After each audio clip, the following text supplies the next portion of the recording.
Good morning, good morning, good morning. Welcome to Morning Kickoff with Unbiased Opinion. I am your host, Tony, also known as the Couch Scout Extraordinaire and Pastor Trenches. All right. Well, before we get started, as always, go ahead and hit that like button, subscribe, turn on those post notification bells, select all so you'll be made aware whenever we go live. Okay. Subscribe to the channel and share this with your family and friends. We're building a real conversation over here. No fake hot takes, no media spin, just facts, film, and football context. Make sure you check the links in the YouTube description. Go down to the bottom, and you also will find links to the Patreon page. Okay. So that's important. And remember, Unbiased Opinion Sports Talk is part of the Carolina Armchair GM network. So now let's shake a little honey from the tree. All right. So top of the morning to everybody. Top of the morning, everybody. How you guys feeling? 7 a.m. Eastern time on the East Coast, back in the United States. So everybody getting that those sleep demons out your eyes, going and, you know, freshen up. The morning breath. You know how it is in the morning, first thing in the morning. Yes, sir. Where you go grab that good coffee, a good cup of coffee or cup of tea, like I like to have in the morning. Yes, sir. Yes, sir. All right. What we have here, NH official said, "What's good? What's good, my guy? Thank you for tapping in this morning. I appreciate it." Eternal 252 says, hashtag confetti falling, hashtag expectations. That's right. There are expectations, definitely expectations this year heading into the 2026 season. Training camp will be around the corner real soon. So we will have um, some football to really get into that officially lets you know how close the season are, how close the season is. I'm sorry. And things are definitely about to get real. Those expectations that we all have for the team. Um, Preseason training camp is where those expectations would start to come to fruition. So I can't wait. I can't wait to see it from the offense, the defense, special teams, from the newcomers, the rookies, to the old head veterans that we brought in free agency, and the guys that are returning are returning to the team as well. So yeah, I'm definitely here for it. What's up, Quante? Quante said, "What's good, Tony? What's good, my guy? Thank you for tapping in. Hey, make sure you guys hit that like button on your way in. If you're subscribed and watching through Unbiased Opinion Sports Talk, make sure you hit those likes, man. Help me get my likes up. Okay. I would greatly appreciate it. And subscribe to both channels, Unbiased Opinion Sports Talk and the Carolina Armchair GM CJ. Subscribe to his channel as well. Turn on those post notification bells. Select all so you will be made aware um when we go live. Kevin Hubbard said, "Good morning, Panthers Nation." Hey, good morning to you, Kevin. Appreciate you being here. Um, Thank you for tapping in. Hit that like button if you don't mind. Yeah. So today's topic is the last of my series, the front office. So we're today is about Brandt Tilis. That is the man behind the plan, the money behind the plan. Yeah, that's who we're talking about today. Um, we all know what he did in Kansas City, with the salary cap situation there, with Patrick Mahomes signing that first that I can remember a contract extension, 10-year contract extension that was $450 million. Brandt Tilis was the architect behind that. That created a lot of cap flexibility for the Kansas City Chiefs, um while also making Patrick Mahomes happy on his end. All right. And I think it was layered in a way to eventually make him the highest paid player down the road, which we saw with the extension that he got this year, before that 10-year extension ran out. So they have definitely been able to keep some important guys on their team. The only one that left, and I think it was really by choice, or you could say it was a mutual partner of the ways, if you will. But Tyreek Hill was the only one that I know of that was of significance to the team that left. But everybody else pretty much stayed, and they was able to take care of other premium positions on the team, um, by that team friendly deal that they got from Patrick Mahomes extension on his contract. So yeah, and you guys let me know what the temperature is like where you at. Did it rain? Uh, Quante, Kevin, NH. I know how it is over there in the UK. NH. Yeah, that's pretty much what it is every day. Eternal. What about you? What's the temperature like where you at this morning? Yeah, I'm gonna drop the link. So if anybody want to come up on the panel, they can. We can get into it. This should be a good topic of discussion for today. I believe so.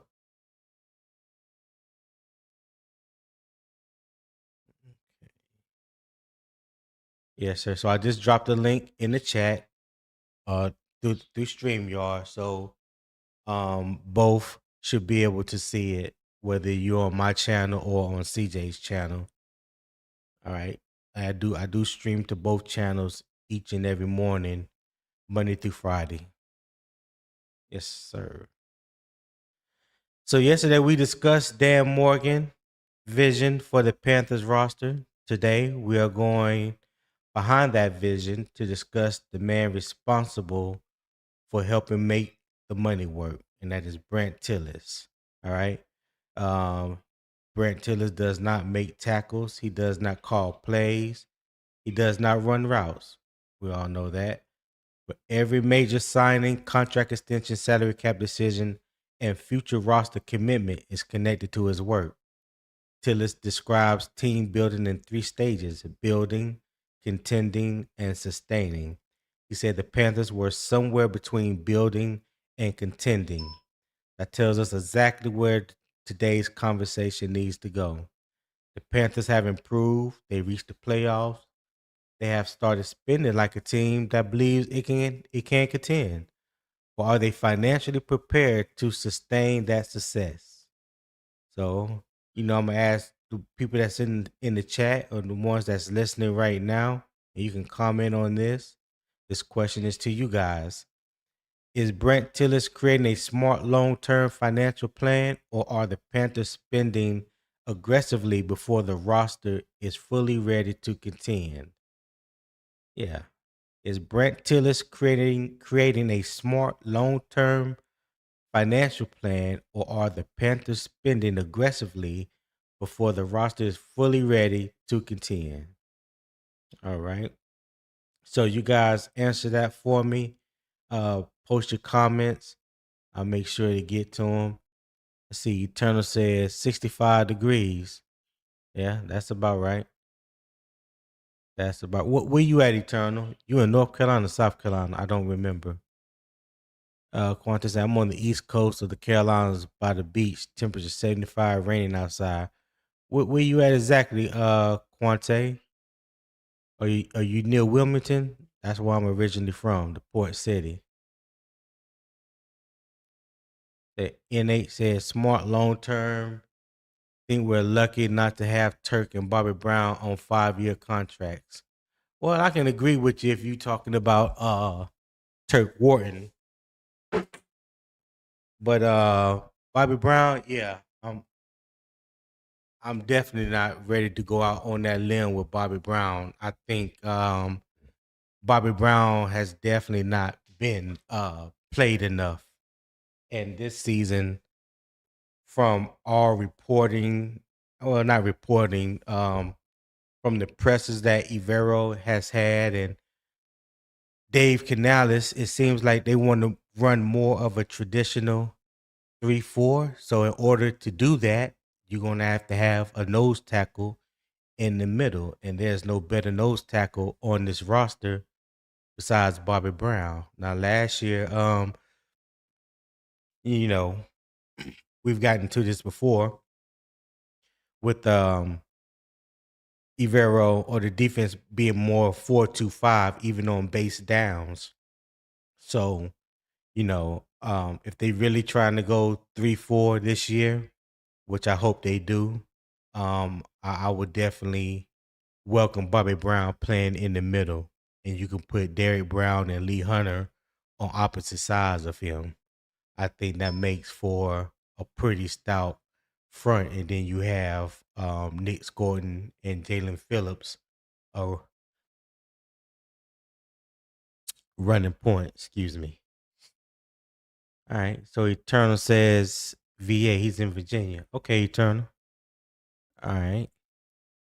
King James 864 said, "Good afternoon, Low Tone Tony." Good afternoon, King James. What's good, my boy? Hey, appreciate you for tapping in. Hit that like button. I appreciate it.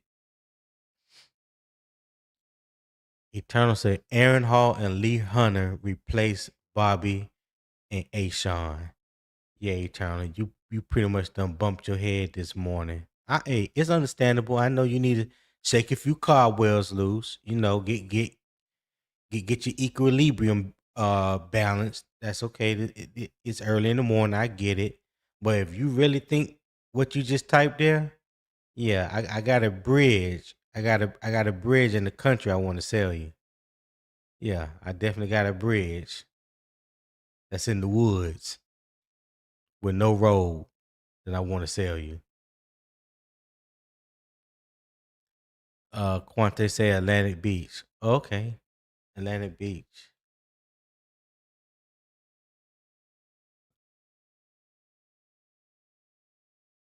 All right, D Cash. Wait, the D Cash said Tony. What's up? What's up, D Cash? Appreciate you for tapping in this morning, my guy. Glad that you're here. Hit that like button for me. Rock Jones. What's up, cousin? He said, "Good morning, cousin. Don't let them bombs from Iran spoil your day. Keep pounding, Tone."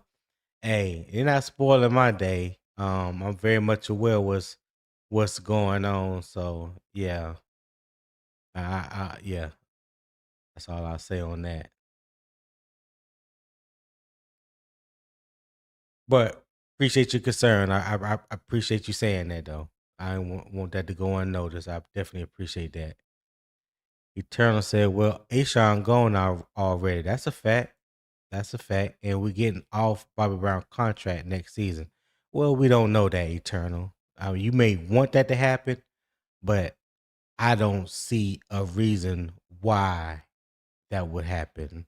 But anything is possible. Anything is possible. But one thing I know, nobody is saying that right now. So we'll wait and see. We'll see how this season goes. I think Bobby Brown will would definitely prove his worth if given opportunity to play more snaps. He just didn't get in last year based off the front that we were running. Well, he didn't get in that much. Let me say that. So yeah, I think you saw a big difference in the run defense when he was playing in the middle. I think there was a big difference in the run defense when he was playing in the middle. All right. But yes, anybody want to hit the link? The link is in the chat.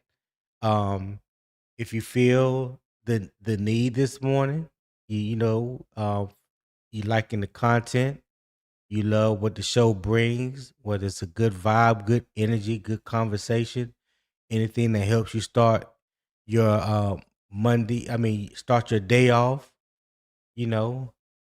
So show support to the show. There's a QR code in the top right corner. There's also a link that's posted in the YouTube chat that's pinned. I believe it's at the bottom or the top. I can't remember. But yeah, you can hit that link, show love to the show. My little daily goal is $25. Just a little $25. Will help support the show, help keep things running for you guys. I'm here 5 days a week, like I mentioned, Monday through Friday. So we can always, for people that um, need that good jolt, that good start to their morning during the week before they go, heading into work, whether you're at the gym working out, maybe at Starbucks, sitting around drinking your latte or eating your pastry this morning, or you know, kids getting on your nerves and you trying to get breakfast started, early in the morning. Hey, come chill with your boy. I greatly appreciate that. Good vibes only. All right, what else we got here? SC Panther Boy 803 say, sup, low tone. What's going on, SC? Appreciate you being here, my guy. Hit that like button for me. I know you already subscribed, but hit that like button for me. Those likes really help with the algorithm. I definitely haven't gotten the likes up to where I want them right now, and I understand that, new show or whatnot. Yeah, so but yeah, as many likes as I possibly can, I would like to get. As many likes as I possibly can. Don't cost you anything. Don't take but a matter of a couple seconds. Just hit that like button. As he said, we in here too. Yes, sir. Yes, sir. Already. I appreciate that. I appreciate that. So yeah, the topic today is about Brandt Tilis. What does he mean to the Panthers? The man behind the money, behind the scenes. You don't hear much about from Brandt Tilis. Don't hear much from Brandt Tilis. Don't really hear that much about Brandt Tilis, but I felt the need that, all the guys that's behind the scenes that are responsible for the construction of this team, the building of this team, the money that's given out to players on the team and to join this team is important. It's important to understand, um, kind of understand the mindset that Brent Tillers is coming from, and how he feels the vision of this team is looking going forward. And I have a video that I'm gonna play when we get ready to get into topic number 3, where he speaks about his plan going forward, how he looks at it, and also they talk about the possibility of the fifth extending Bryce Young. So there was a conversation back during the draft that him and I think his name is, I keep forgetting his name, saying it right. Anish Shroff, Sharnoff, or whatever, something like that. The radio voice for the Panthers. Yeah. Cole Warrior said, good morning. Keep pounding. Good morning, Cole. Appreciate you tapping in, my guy. Thank you for being here. Hit that like button for me. All right. King James said, keep pounding the Carolina Nation. Hey, keep pounding King James. Rock Jones said, Tillis is a lot better than our last cap guy. You talking about what was his name? Rock. Solimini, something like that. He wasn't that bad. He wasn't that bad. I actually liked him. Um, yeah, I think he was a casualty for everything else that was going around him during his time, and he was a part of that fresh makeover. And when you got an opportunity to bring someone in like Brandt Tilis, I mean, you upgrade. I think that was a huge upgrade. I don't think there was anything that Salmini, if I'm saying his name correct, uh anything bad that he did while he was in Carolina. But like I said, when you have the opportunity to bring in someone of the caliber of a Brandt Tilis, then you have to do that. And that's what David Tepper did. Um, Gave him more of a expanded role, gave him an expansion to his title, and I'm pretty sure the money was good, you know, for that man to leave Kansas City and the championship quality team and atmosphere that they had built in Kansas City under Andy Reid. Yeah, so I'm pretty sure the money had to be right. Money definitely had to be right for him to make that move. And I'm glad that David Tepper was willing to pay whatever it costs to bring him here. So to me that shows a level of commitment to want to get it right when it comes um to the person that's going to be managing your salary cap. That's a very important position to be in. So yeah, I'm glad he did that. Eternal said we're getting quality players with Tillis. That's a fact. That's a fact. He are signing guys, but with the help of Dan Morgan, I'm not gonna say it was all Brandt Tillis, but with Dan Morgan leading the charge and Dave Canales and Brandt Tillis are coming together and working through things, talking things out, what have you. Like the three of them seems to be on one accord.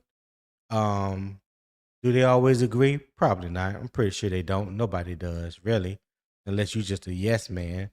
And I don't see either one of those being yes men. But at the end of the day, I think their main goal is get the right people in the building, pay um fair compensation, if you will, for said player.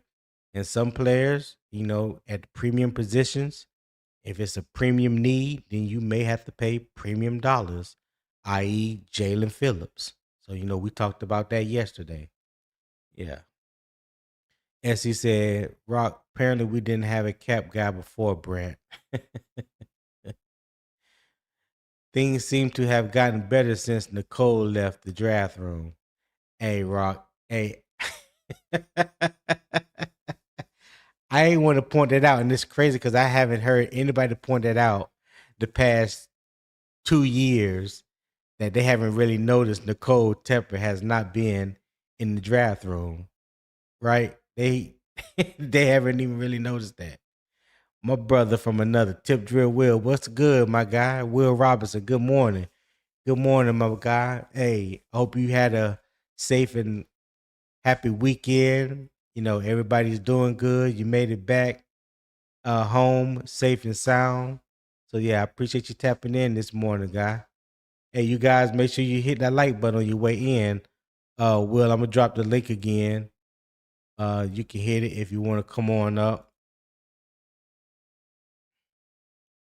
Dropping the link right now so we can get into it about Mr. Brandt Tilis. Who is he? Who is the man behind the money? Who is the man behind the plan? That is a topic for today. Yes, sir. I will.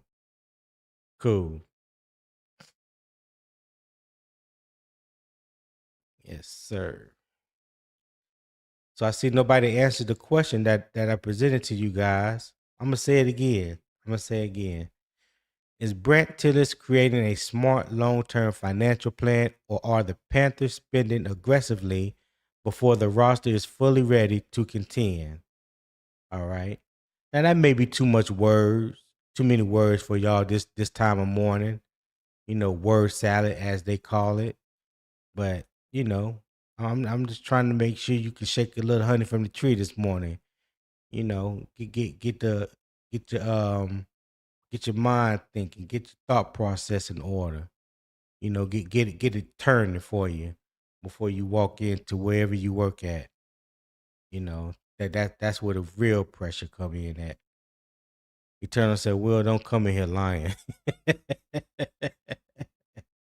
When have you known Will to come in and lie to you, Eternal? You just don't agree with what we say. That's all. That don't mean we lying because you don't agree, sir. Rock Jones says both. Well, that was such a vague response, Rock Jones. Can you elaborate, sir? Why do you feel like it's both? Excuse me. Yeah, why do you feel like it's both, Rock? Talk to me this morning.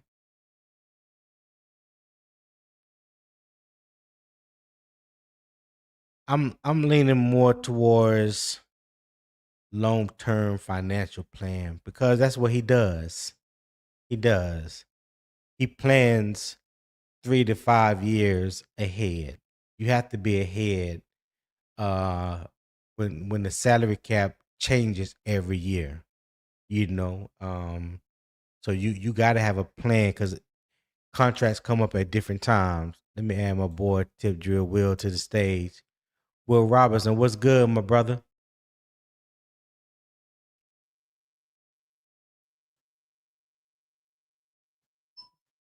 Will, you there? Good morning. Morning, fellas. Good morning, Good man. You morning, sound chat. you coming in low. Sound like you away from the mic or something. Okay, hold on. Hold on. Let me get a little volume here going. Hold on. Hold on. Is that better? Yeah, I can hear you a little better now. Okay. Good morning. Nah, good Good morning, morning. man. How was your Yeah, weekend? it was great. It was great. My daughters and them came in with a game plan, man. They took me out. Uh They took me out. oh. They took me out. You remember we talked about the game plan I had? Yeah, Yeah. Yeah, they yeah. had they had a game plan, dog. They had a game plan. That's crazy. Her husband said, "Nah, player, you ain't getting me this time." Hey, look, you had a whole week to plan those strategic moves, and they was like, nah, we're gonna head and nip this in Hey, the bud right now. hey, the enemy gets a vote. The enemy gets a vote. Yeah. That's crazy, man. But everybody had a good time. Man, we had a great time. We had a great time. Thanks for asking, man. Yeah, no problem. No problem. SC said Yeah. Brett is doing what's needed for us to become a successful franchise, pretty much. Yeah, I believe that. I believe that. Yeah, I definitely believe that, Yep. SC. Me too. Me too. Okay. All So right. the response to answer the question, right? Mm-hmm. Um, I think he's making smart investments. Um, so the broader picture of the franchise, um, it seems that we have money when we need money, Mm-hmm. and they kept investing low until the team looked like they was coached up enough and to invest in where they needed to invest at. So Right. for example, Tillis is in the draft room. So it's not like he's not in the draft room. He's not only there just to count the money. So Right. he's there to help them help help Dan make calculated decisions. He know what Dan wants to do as it relates to youth on the roster. He's also telling him where he's spending the most money in investing, because Dan also said, we have a lot of money invested in the offensive line. We got to get younger there. In the offensive line, we have to look where we're investing, right? And then Facts. when you look at the when you look at the free agency acquisitions, they got they got the offensive line left tackle at a bargain basement price. That's one. And Right. they had to pay premium dollar for an edge rusher. and they got a fair contract for the Mike linebacker, for the inside linebacker. I don't know if he'll be the Mike. I think he'll be the Mike, but for the inside Who? linebacker, Devin Lloyd. Devin Lloyd. Yeah. He probably be Um, your off ball. He probably be your off ball that's linebacker, what I say. The and off ball Trevor linebacker. be yeah. Right. Right. So with all of that being said, I think they are making smart investments, and investments mean draft capital as well as paying your players that your current players that you developed, and Right. also bringing in free agents that you are actually paying money for. So all Yeah. three things, I agree, and that's right. 252.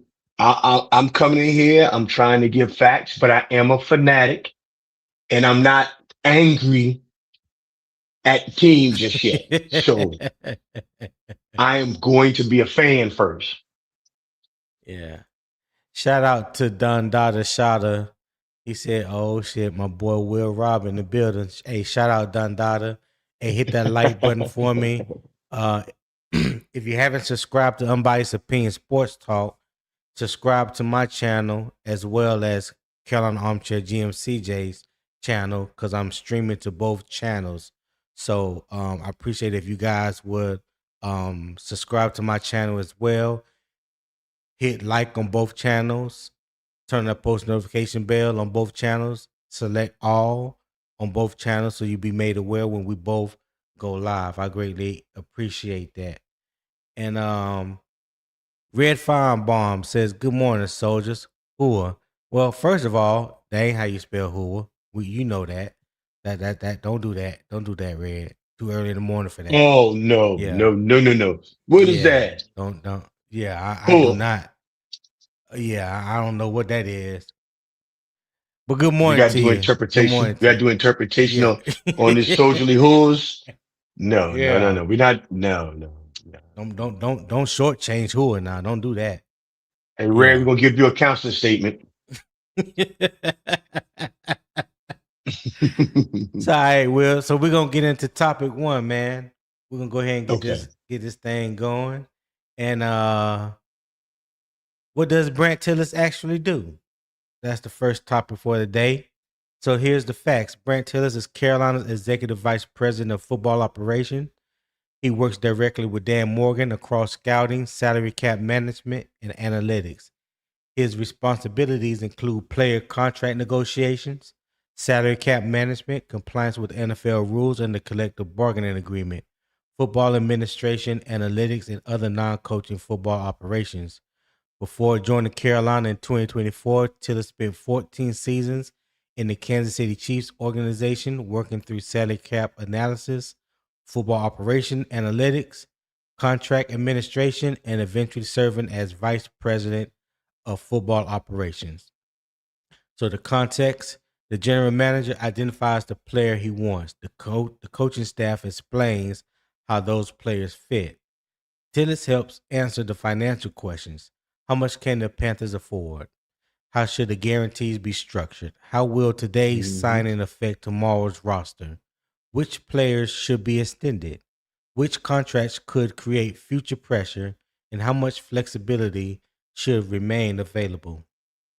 A good football decision can become a bad roster decision if the contract is poorly constructed, but a well constructed contract cannot rescue a bad football evaluation. That is why Morgan, the scouting department, the coaching staff, and Tillis all must remain aligned. So the question I have for you, Will, is Brent Tillis the hidden key to Dan Morgan's roster building plan? I think he is a key ingredient. And because he's a key ingredient, think about it from like Dan Morgan is worrying about everything that happens. Dan Morgan is worrying about it, and I also pointed this out with the head coach one time. If someone is having a baby, you know, someone has a family emergency, uh, um, the travel schedule of the team, dealing with league office rules, I mean, everything that happens, right?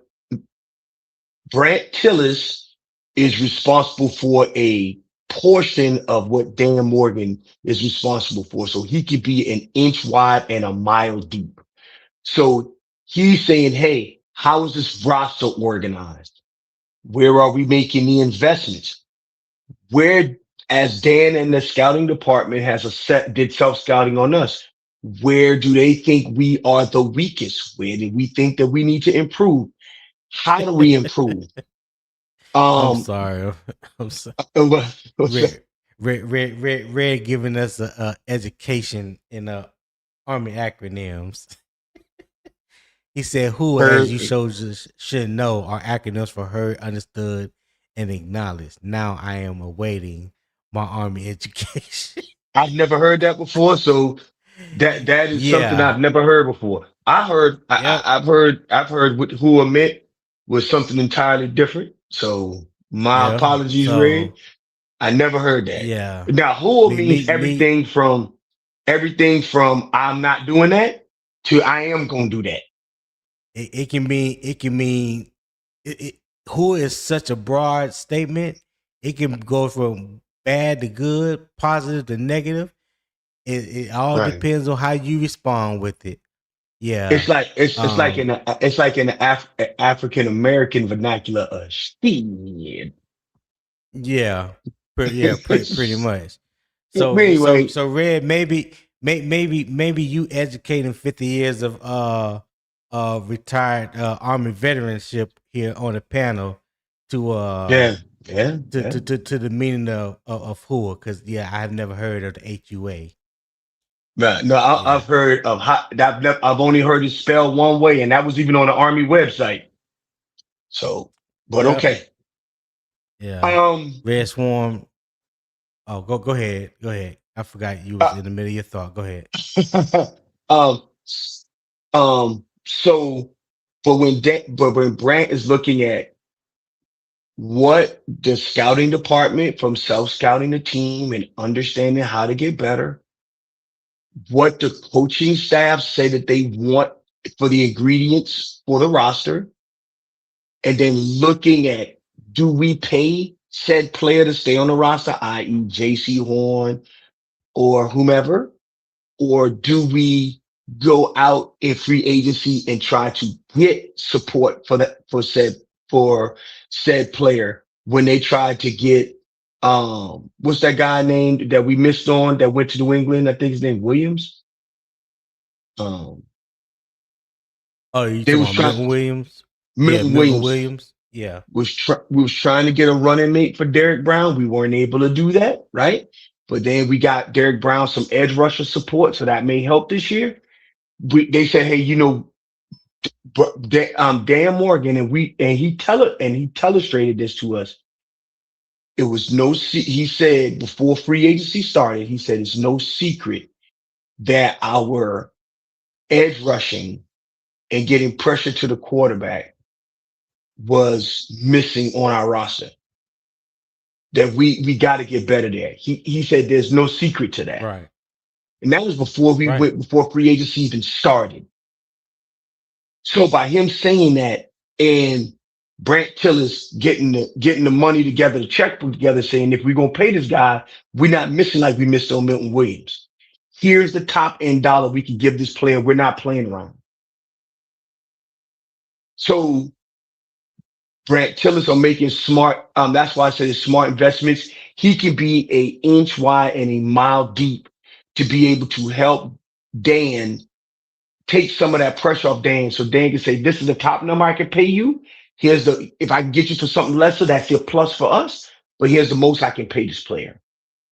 And Brant Tillis is the chief negotiator. So he negotiates the contract. Think about it from a GM perspective. If you have someone that you trust, they're saying the top end that we're going to be able to play this player is this. I'm going to go in with this negotiated price, but here's the max I can get to without hurting our roster, without us making a stupid decision. That's a really valuable tool to have if you are the general manager of a professional team. So, Yeah. Yeah. It's like mhm. your car can't run without oil, even if it has a tank full of gas. That makes sense. Like Mhm.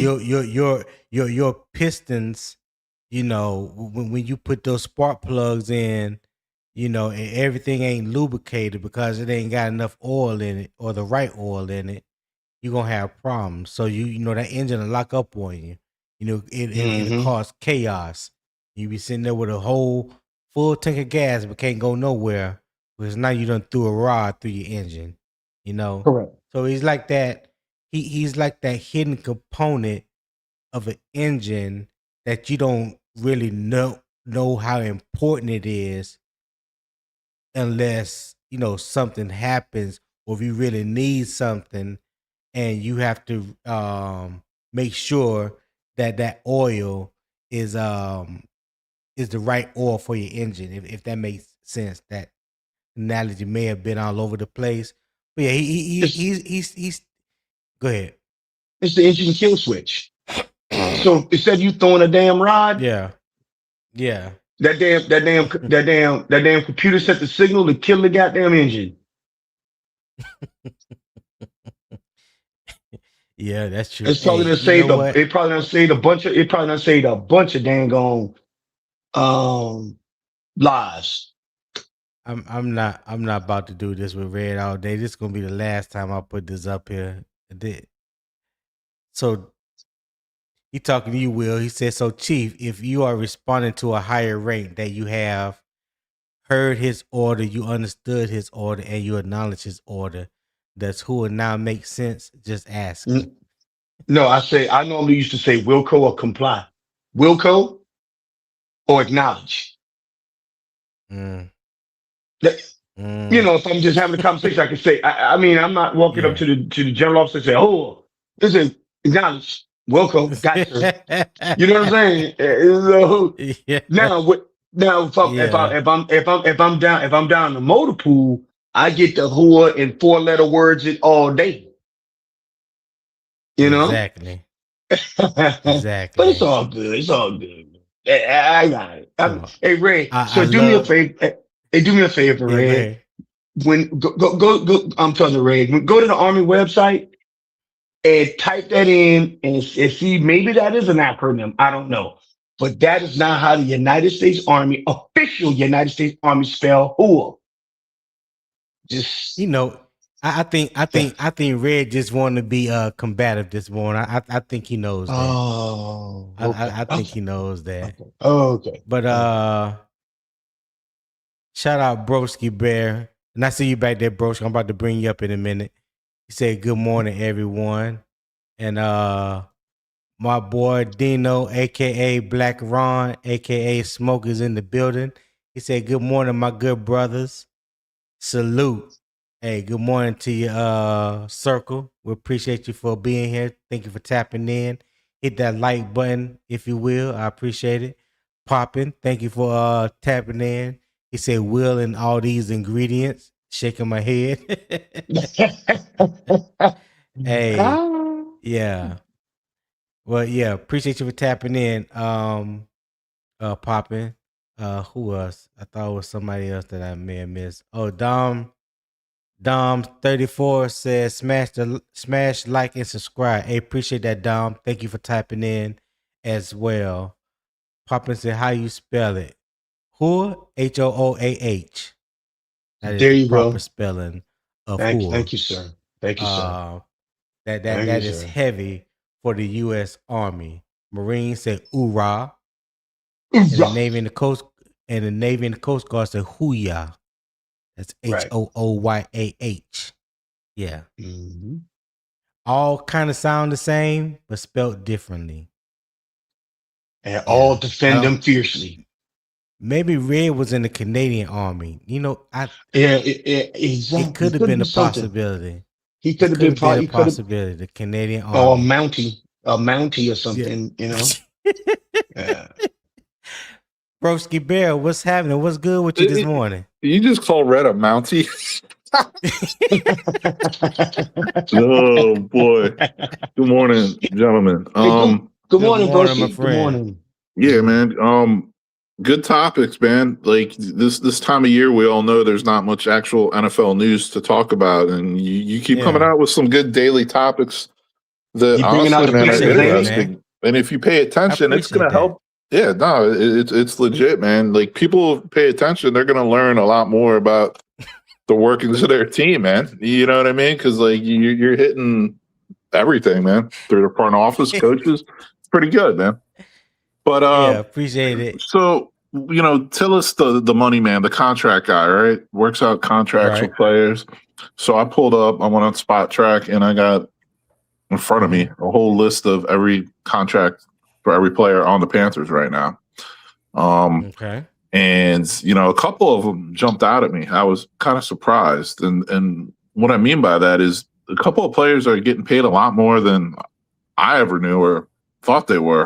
And the safety Morig and the defensive lineman Wharton. They each got a bigger contract than Devin Lloyd did, which is kind of surprising to me. Um, What? Morig's Why is that? Why is that surprising to you? because I know Lloyd was like second team All Pro last year, and Okay. to me, he's just like, in my opinion, more. I guess his name is more established. I feel maybe he's just I know Morig's been around and had some good seasons. Linebacker and safety aren't necessarily highly valued positions anymore, but I still like off of name recognition and playmaking. I would say I would have thought Lloyd would have gotten paid the most out of the three. Not that there's necessarily anything wrong with it. I mean, they're very close. Like 3-year, $51 million for Morig, 3-year, 45 for Wharton, 3-year, $42 million for Lloyd. So in the ballpark, I just thought that was for me, that was I didn't realize those guys were making money like that. Well, But you also, just like with Jalen Phillips uh commanding the type of money that he got because he was a premium need at a premium position. The year before, Trayvon Moore was in that same situation. He was a premium need at a Yeah, premium position. There were other safeties that were getting new contracts that was making more than Trevon Moorick. So I'm not mad at the fact that he made what he made. That was just what he made at that particular time. They weren't definitely in the same off season, so I can't judge um Trevor Moore what he got based off of what we just gave Devin Lloyd, even though you may feel like Devin Lloyd is a better player. They don't play the same position. You yeah, know who was more of need at a premium position, and maybe Trevor Moore demanded more. Maybe Devin Lloyd didn't need to max out or didn't want to max out. We never know. You know what I'm saying? So right. yeah, I don't count players money based off of what somebody else got. They got what they got. It is what it is sure. from that standpoint. And it's also market demand, right? So, I'm sorry, Broski. I just wanted to add this point, but it's also market demand. So a player and their representative during the free agency window, even before the legal tampering period, they're already talking to these executives. They kind of know what their market is. They kind of know not only where do I want to go, but where I fit in an organization. And how do I now I get to make some choices. Money versus fit versus where I want to be. Example, Devin Lloyd. And what the Sure. salary I'm sorry. cap look like at that time? Correct. What did Yeah, the salary Correct. cap look And, like? What was and available at correct. that time? And so yeah, Trayvon, so there was a market. I just want to talk about Devin Lloyd. So I don't know if people remember there was down to two teams was in the running for Devin Lloyd. The Carolina Panthers and the Dallas Cowboys. Right. So apparently Devin Lloyd had to make the decision of what team he wanted to go to. So was it for us for money, what we giving him more money. Was he think that he wanted to play in this defensive scheme versus that defensive scheme? You want to play for this defensive coordinator versus that defensive coordinator? We'll never know what all went into his decision.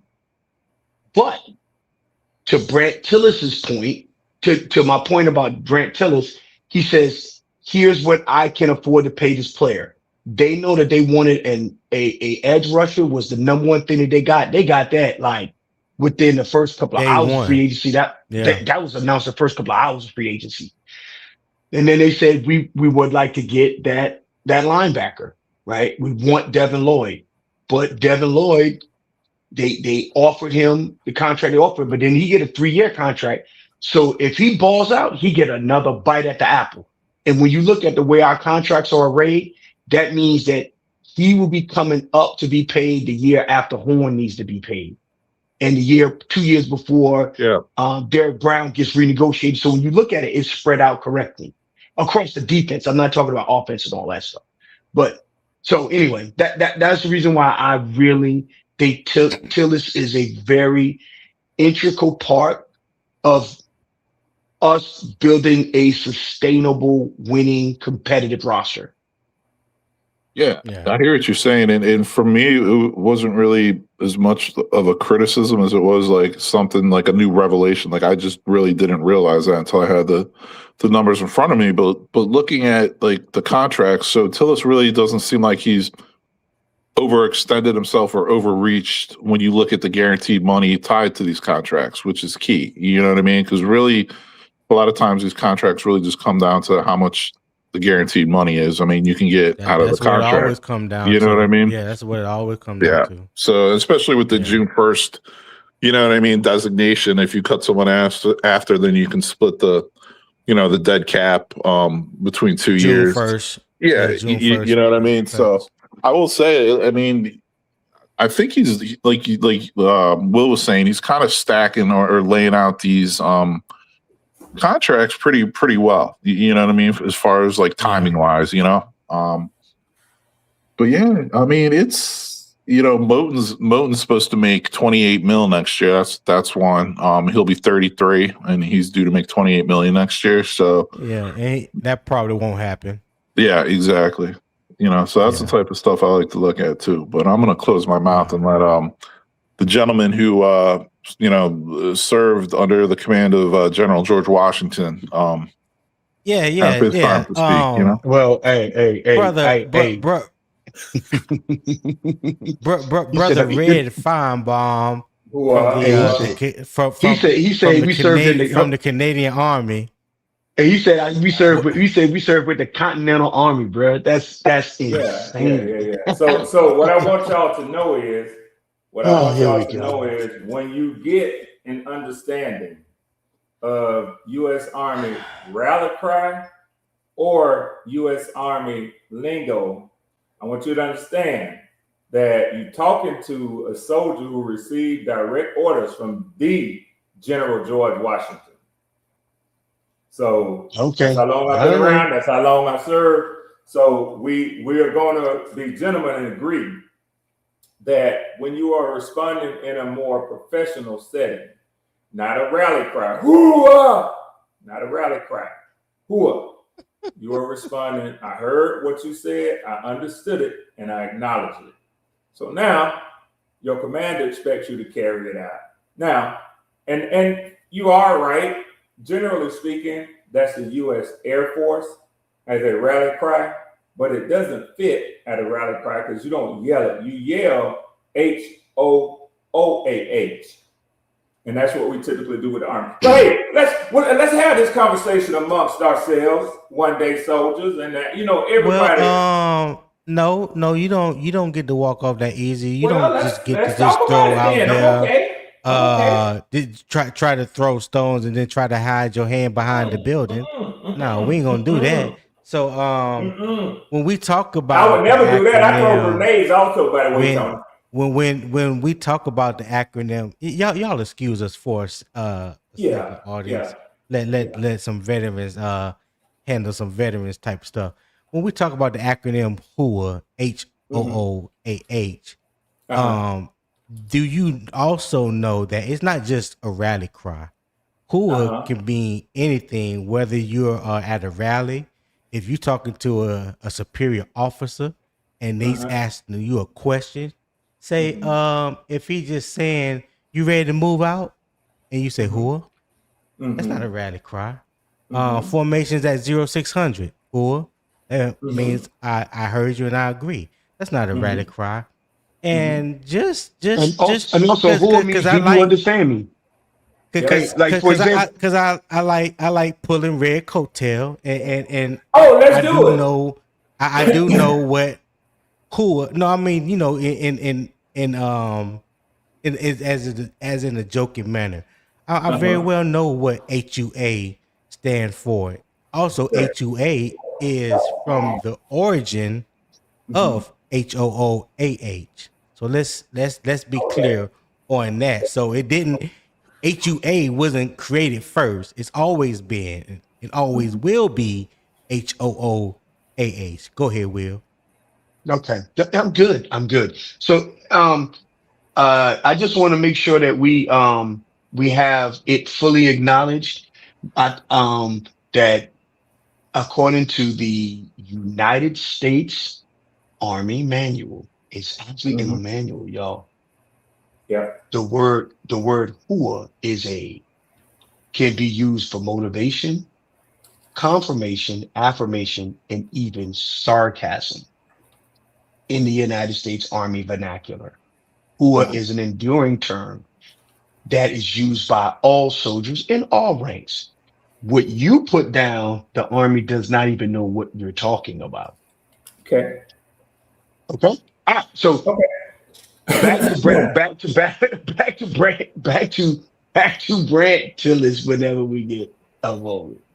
Well, and I want to get right to it, but Will, I'm so glad that you did what you did and you said what you said, because it's important that sometimes when people hear voices, particularly friendly voices, and people that they respect as their own, maybe in a family sense. Tony, can you share my screen, please? If you would be so kind, sir. I always respect documentation over sheer communication. So you can talk people to death, but for the educated mind, there is benefit to showing people and let them read and understand for themselves. Are you talking about HUH from the Seminole War? I'm talking about proving to people that what I said is true and not just talk. That's what I'm talking. I'm talking about one thing and one thing only. Okay. So I out of great respect for you, gentlemen, I told y'all that I got this meaning, the longest standing meaning, from General George Washington. But y'all want to keep on with this and with me. I agree. I agree with it. Hold on now. Y'all had y'all's chance. Let me have my chance. Go ahead, I asked you, Tony, if you would share the screen so I don't have to do so much talking. Yeah. But Will, I appreciate it's right there. I appreciate you pointing the audience to an overriding manual or reference that kind of guides all of us as former U.S. military personnel, and in specific for the three of us and maybe some listening who were members of the U.S. Army. I appreciate you pointing us to the U.S. Army Manual. So I just did a quick search. United States Army Manual definition of HUA. In the United States terminology, HUA is an acronym that stands for Heard, Understood, and Acknowledged.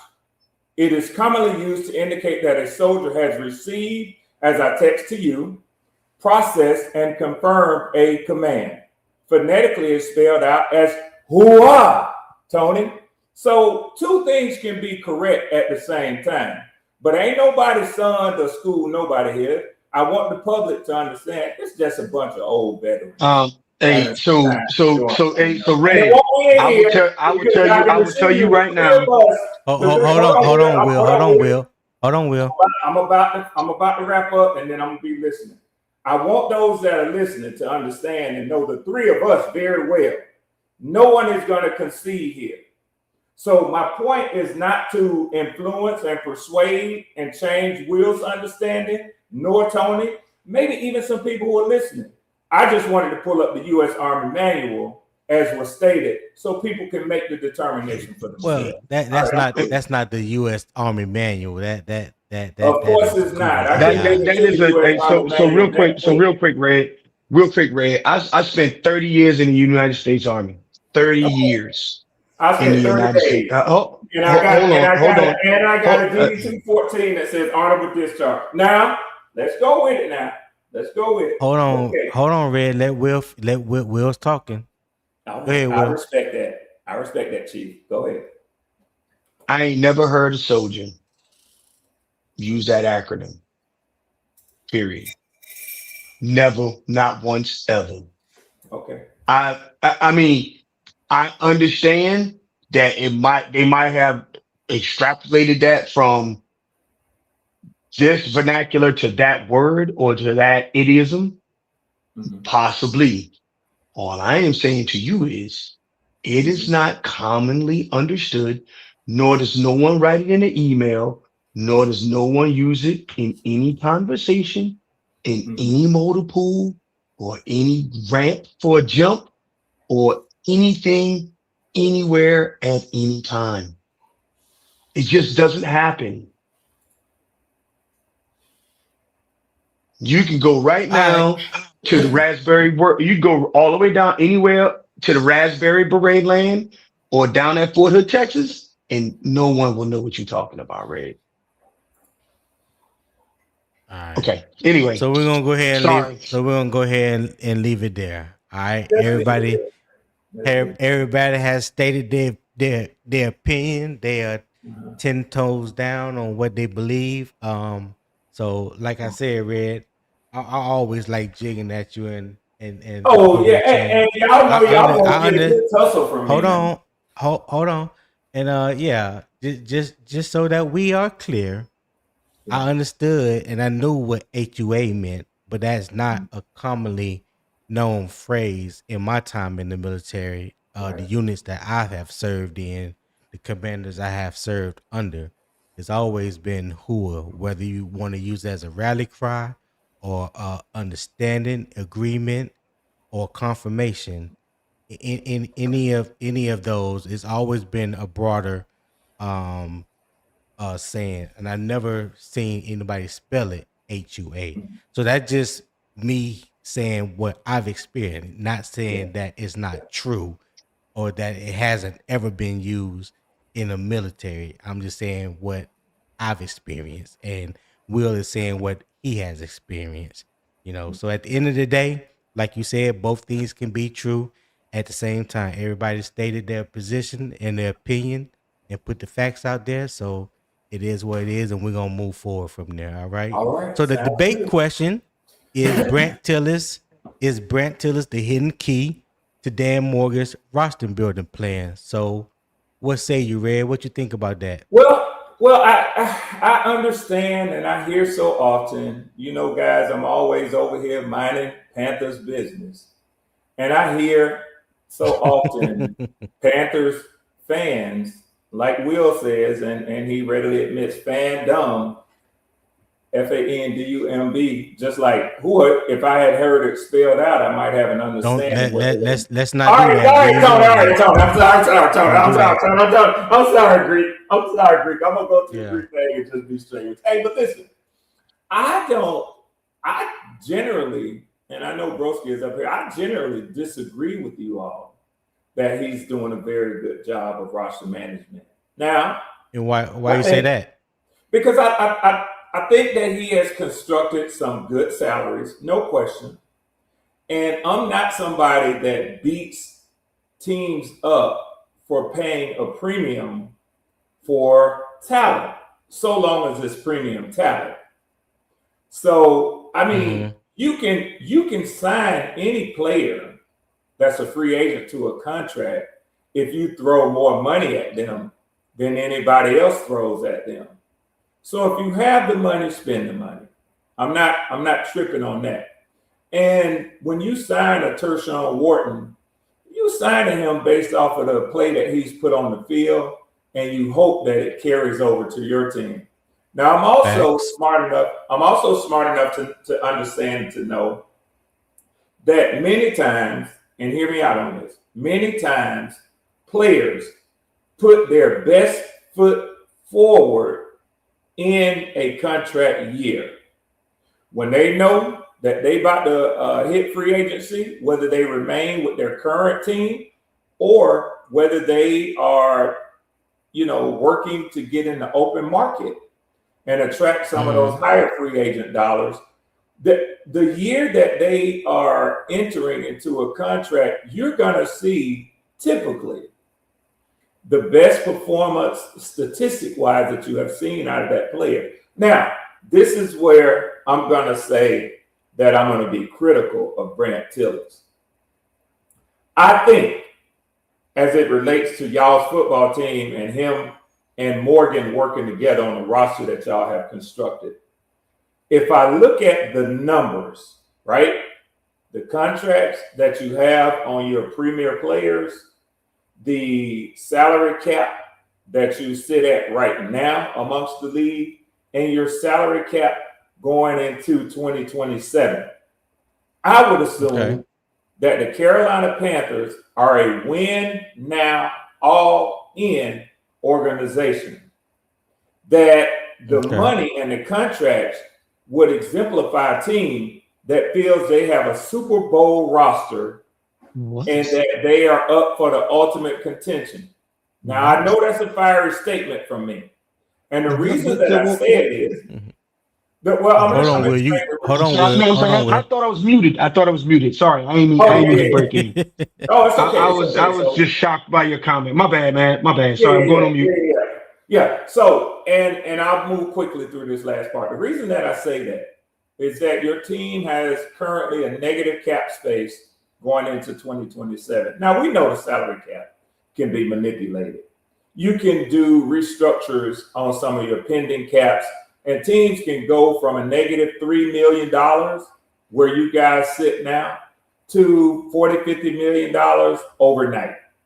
So the notion that you're stuck with this negative amount and you won't do any business in the offseason next year, even signing a rookie class, I'm not implying that at all. I know that moves will be made on your roster. But if you believe so in this roster, that you have maxed out your credit card, in essence, as the money manager and the GM, you don't have any money on your card. Whether you like what I'm saying or not, that is a fact. So you got to move some things around. You got to take money from other places in your household finances and put on this credit card if you're going to go out and shop next year. The problem with that is, if these players that you currently have are top tier and premier players, you don't want to lose any of them. You really don't.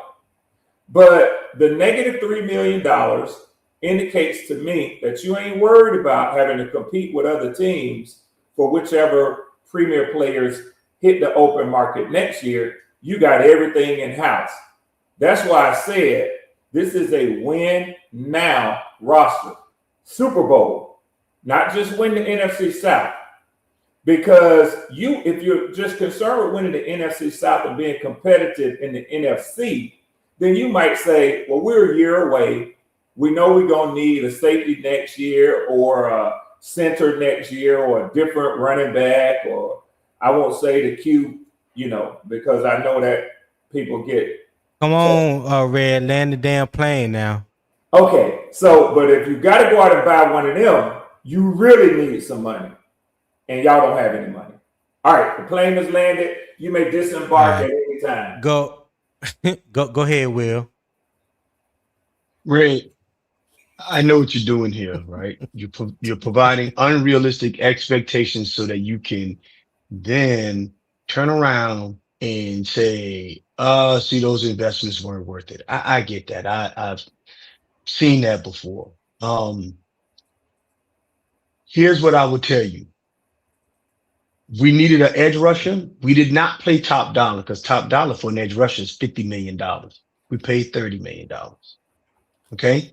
So we didn't pay top number for the edge rusher. We didn't pay top number for the the inside linebacker.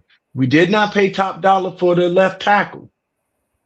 So what do you mean that we're in a win now mode?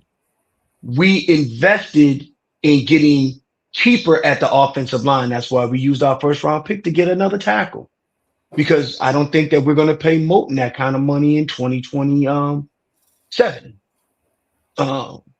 JC Horn is a cornerstone player. Derek Brown is a cornerstone player.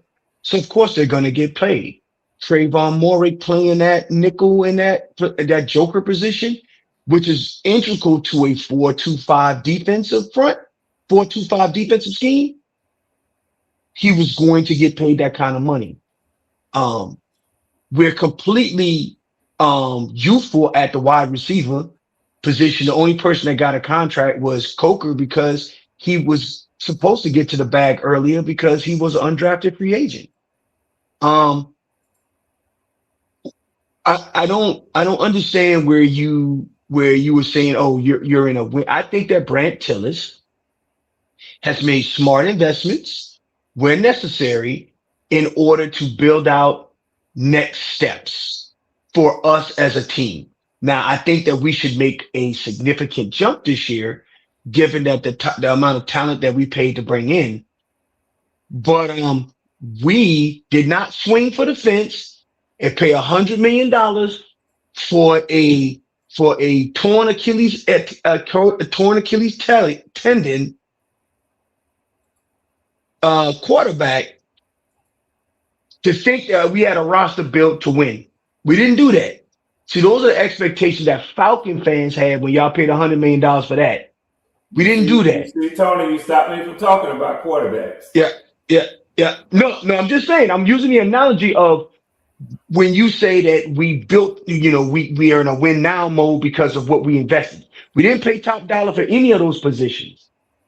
We paid the market value for those positions. When the Falcons made it, go ahead, Will. When the Falcons made their investment, that's what they did because they thought that that's what it was. And there are other teams that do the same thing. I'm just pointing out the Falcons because you're a fan of that team. So I just wanted to point that out. That's the only reason. Go ahead. I'm good. Go ahead, Broski. What you got? Yeah, and I think we all know that the salary cap, I mean, I like to say it's a myth. Maybe a better term is it's a game, a lot of moving pieces. Right. I mean, if you look at the projections for next offseason, I'm using Spot Track, right? It says the Panthers negative 7.2 million, Eagles negative 13 million, San Fran negative 19 million, Kansas City negative 21 million. And those are considered some of the best money management teams in the entire NFL, I feel, so right. you restructure contracts, right? You're going to have probably one, maybe two big contracts that maybe you cut players. Would you read those teams off to me again? I was trying to jot them down real quick. Yeah. So the Philadelphia Eagles, negative 13 million. San Francisco 49ers, negative 19 million. Kansas City Chiefs, negative 21 million. This is their projection for cap space for next offseason as of right now. Okay. And I'm on Spot Track. But yeah, I mean, it's a game, right? This is why Tilis gets paid. This is why these guys get paid, man. They're pros at moving things around, renegotiating contracts, right? So a lot of times what you're going to do is you're going to say, hey, top contracts on the team, Jalen Phillips, JC Horn, Derek Brown, Moton will probably be gone. So that's going to get you back to even right there just by cutting him. You know what I'm saying? Mm-hmm. Hey, maybe Robert Hunt or Damian Lewis. Maybe if one of those guys get cut, maybe they're like, hey, we don't need to pay two guards like that. Whatever the case may be. I'm just throwing out some of the bigger contracts, right? Yeah. I mean, that's the game they play. So I don't get worked up. I mean, over cap situations for the next year. I think it's actually wise to spend close to all your cap money every season. Otherwise, I will just call you the Detroit Lions, where you're sitting on $45 million a year that you don't spend, and somehow the fans go along with it instead of making that move to put you over the top when you have a window. But I digress. I'm not going to turn it into a Lions show. But you see my point, I think, right? No, I see your point. I think we all understood your point. I remember a few years ago, I don't know what the New Orleans Saints cap situation is going into 2027, but I remember vividly there was 3 or 4 years in a row where going into the next season, they were on average about $20 million to $30 million in the red. And people always wondered how they were able to sign this player, sign that player, re-sign this player, extend this player. The salary cap is like it's like a ghost. No, let me say that again. It's like a ghost of the Hulk with no muscles, if that makes sense. It's an You know what I'm aberration. saying? Yes. The salary cap can be manipulated in hundreds of ways to where it comes on that deadline day, you're in the black instead of the red. They always have moves that can be made that will take them from the black to the red. That's why nobody really worries about the salary cap where they currently stands, whether we're 3 million or somebody is 19 or 22 million. All that will be worked out in time. Those teams, including us, have not made all the moves necessary to be back in the black. I remember Brandt Tilis stating that we're not going to just restructure everybody just because we can restructure those people. We're going to do what we need to do to allocate the money that we need to sign who we need to sign. So I remember vividly him saying that. So seeing that we're $3.3 million in the hole, I'm not worried at all. And I see no evidence whatsoever that Brandt Tilis is not doing a good job. Everybody sign players where there's a player or two that you may have missed on, that the production that you was hoping to get, you didn't get from said player. Turk Wharton is a prime example of that. But let's look and think about all the signings that Brandt Tilis has been involved with since he's been at the Panthers. And let's not try to ostracize him based off that one. I think that's disingenuous to the work that he has done since being in Carolina. And yeah, Red, I understand your angle. I see where you're going, but yeah, that math ain't mathing when it comes to Brandt Tilis and what he has done for the Panthers, because I don't know how long you've been following Panthers content creators or if you follow the Panthers heavily, like that. But let's remember what our salary cap situation was before he got here. You know what I'm saying? So he has done miracles elsewhere, 14 years in Kansas City. And I think so far he has proven that he can do a good job here as well. So yeah. So Tony, well, hold on, bro. Tony, real quickly, let me say this.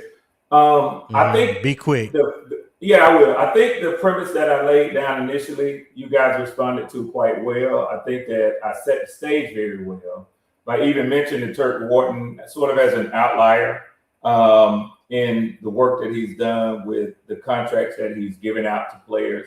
I did not mention what this year people are saying, because I think it's a mixed bag with Devin Lloyd and Jalen Phillips. But Will listening, I would just ask Will if he would agree with me that he gave me in particular on a number of podcasts the year before or the year that we signed Kirk Cousins. He gave me hell about the mismanagement of the salary cap, and I can remember almost hearing his words now. They're fucked. They don't have any money on the salary cap next year. So I just repeat that to Will. It's interesting how things go, but your money guy has put you, whether you agree with me or you disagree, when you go on Spot Rack or you go on Over the Cap and you see that red, he has put you in that position. Now, with the Falcons, even with the signing of Kirk Cousins, it was never in red. I agree, as I stated initially, the salary cap can and oftentimes is manipulated. But I'm going to go back to this. I wrote these names down. Eagles, 49ers, Chiefs, as Broski said, Ravens, Texans, Bills, Jags, and Cowboys. Now, we know what the albatross around the Cowboys' neck is. Dak Prescott's salary. But let me ask you this. 1, 2, 3, 4, 5, 6, 7, 8. I'll call them again. Eagles, 49ers, Chiefs, Ravens, Texans, Bills, Jags. Now, most people look at those teams and consider those teams as Super Bowl contending teams. Maybe not all of them, but a couple of them have been in and won Super Bowls in the last 5 to 10 years. The Ravens, Texans, Bills, I think most people would consider them heavy contenders for Super Bowl runs. The only other team that's in this list is the Carolina Panthers. And maybe y'all are wearing the stench of the NFC South. But you can say that it's just Red Swarm poking, kind of as Will said, and he can disagree with me and say that he doesn't see where I get this from. But the Carolina Panthers is the only team outside of these teams that I have listed that's in a negative salary cap going into next year. Again, I said that you have organized a roster based on the money that was spent. That was my initial premise, that believes it is a Super Bowl contender. I'm done. Well, nobody believes that, and nobody has said that but you, Red. Nobody. Nobody on any Panther podcast, because I be on there as well as you do. Nobody said, and I'm pretty sure, I'm willing to bet that you have not heard anybody say that we are a Super Bowl contender team. I have, Tony. I'm sorry. I just wanted to say that real quick. I have heard it. We are super. Okay. And Will has heard it too. So, well, no, I haven't. So I haven't. You've never heard PPP. You've never heard PPP say that y'all going to the Super Bowl. So we know how PPP gets down. Let's my not point take is that I have heard it, and so have you. Words and stones. That's my only point. So PPP said last year. PPP said last year we were going to the Super Bowl. PPP said the year before that we were going to the Super Bowl. Why is it this year? So if I repeat what I heard, hold on. What I guess what I'm trying to say is, PPP wearing his fandom out there. So PPP is wearing his fandom on his sleeve. I wear my fandom on my sleeve too. However, serious analysis that you're talking about this, serious analysis, not just fandom, but serious analysis. No one has said that the Panthers are all in on a Super Bowl because they're negative $3 million in the 2027 salary cap. No one has said that. No one. And the people who are saying that are only saying that because they have an ulterior motive to why they're saying it. Hold that thought 1 second, Will. Hey, broski, if you don't mind, let me drop you off and bring T Cole up, and I could bring you right back up. Yeah, man. No, it's not a problem, man. I'm gonna get going and start my day. One thing I just wanted to say real quick is I think it's also important to keep in mind that when you're signing these players to these contracts, that you're not signing like that 30-year-old or that 29-year-old who's turning 30 this season and giving him like a 4-year deal for a lot of money. I think as a general rule of thumb, it's a good idea to avoid doing that. It is a little position specific. There are certain positions that you can get away with it more than others. But my point being, Tilis has avoided doing that, and I think that's a good thing. So I'm going to drop. You guys have a great day. All right, man. You have a good day Good, as well. Thank you for tapping in, my guy. I appreciate it. Hold on, let me bring T Cole up. T Cole, what's happening? Yo, what's happening, fellas? What's going on? That's good, Nothing, man. Good I morning. can't Good call morning, it. brother. Good morning. Good morning. Let me go ahead and let Will. Was you finished? Yes, I was finished. Okay. So go ahead, Tico. I know you've been listening in. I saw you had a few comments in the chat. Go ahead, man. What you got for me? I just wanted to kind of piggyback on what Broski was saying. He kind of broke it down to how, how the cap look for certain teams at this point of the year. Right. How the cap goes up about 17 to 20 million every year. Mhm. And if you actually look at our roster and how Tilis has set everything up, one thing Broski hit on is that we don't sign 28, 29 old players. It's around 24 to 27, and we signed them for like 3 void year or 4 years with a void year.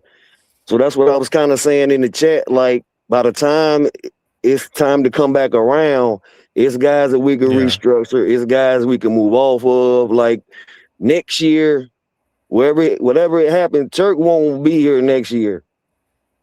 We gonna move off of him. Yeah, I don't think so neither. You see what I'm saying? We can't get rid of him this year, but shit, he ain't even gonna be on the field until maybe like week 9. I think they said a possibility of him coming back around the middle of the season or whatever. Yeah, something like that. Yeah. You got Big 50. He either gonna have to take a pay cut. I don't see him being here too much longer. Negotiate. Yeah, his body breaking down, bro. His body breaking down. So that's something that we can keep our eye on. I haven't really pulled up spot track in a while, but I know we was looking at it about a month ago, Tony, if you remember, and they were talking about how by the time Tet come up, Coca's contract gonna be up, and by the time you know what I'm saying, how you can see like how he broke it down to where Tillis, it ain't just when he's shooting in the dark and he figure, you know what I'm saying, he like putting himself in a corner. Because the thing I will say, Red, is the guys that's behind them from those people that we moving off of, our draft picks or the guys that we got behind them gonna have to hit. That's the problem. They ain't gonna hold on to nobody that's gonna hurt the cap that they feel like they can move off of, i.e. Ashawn Robinson, Clowney. Like, they don't mind moving off people if they have if they have high expectations or they feel like they got a guy that can come in and give them good production that they can kind of, hide, so to speak, until they can, hit the ground running or whatever. So that's going to be the main thing. The main thing is the talent that the draft picks got to hit when those old vets got them move out. Who coming in behind them and how are they going to play? And my main issue, just to be honest with y'all, is the guard position. Who the backup guards? That's the I don't know. Both of them always kind of banged up. Damon Lillard's gonna miss a few practices, might a game or two every year. Right. So my main issue is the backup guards. I know we got the boy 74. I forgot his name, but he played pretty good last year. But yeah, we definitely need a guard.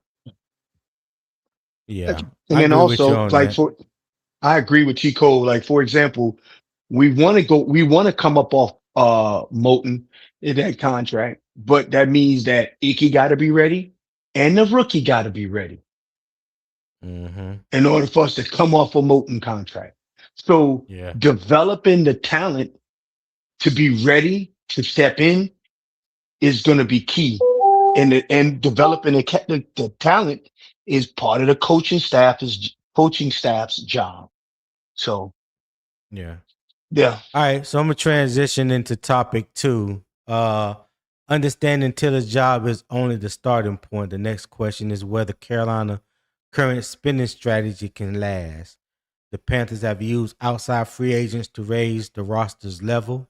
Now the organization must prove that those moves are creating a bridge toward long-term stability rather than permanent dependence on the open market. All right, so let me drop that banner real quick. So, is it building, contending, and sustaining? That is how Brandt Tilis has described it. All right. So the facts are Tilis divides team building into 3 stages: building, contending, and sustaining. He placed Carolina somewhere between the first 2 stages. He also explained that organizations moving toward long-term stability should rely less heavily on outside free agency and more on drafting, developing, and retaining their own players. Many of Carolina's outside additions received shorter contracts, preserving flexibility while the organization continued evaluating the roster. Carolina has already extended foundational defenders Derrick Brown and J.C. Horn. The Panthers also signed Jalen Coker through 2029, marking an important long-term commitment to a player developed with Morgan's program. So the context is free agency can repair immediate weaknesses. It cannot remain the primary method of constructing the roster every season. The Panthers need veteran additions to help them compete now, but they also need affordable young players to develop into starters. Who that dropped off? Will dropped off? And CJ up there. And say, so are those, as those young players emerge, Tillis must determine who should be extended, who can be replaced, which positions deserve premium money, and how much flexibility must remain for future needs. So the central question is no longer whether Carolina is willing to spend. The question is whether the spending is leading toward a roster the Panthers can maintain. So the question to you fellas, are the Panthers using free agency as a smart bridge towards contention, or are they becoming too dependent on outside spending? And before we get started, let me welcome my little big cousin to the stage, CJ. What's good with you, dog? What up, LTT? How you doing, bud? What's good? Hey, Red. Let me drop you off so I can get Will back up here, if you don't mind.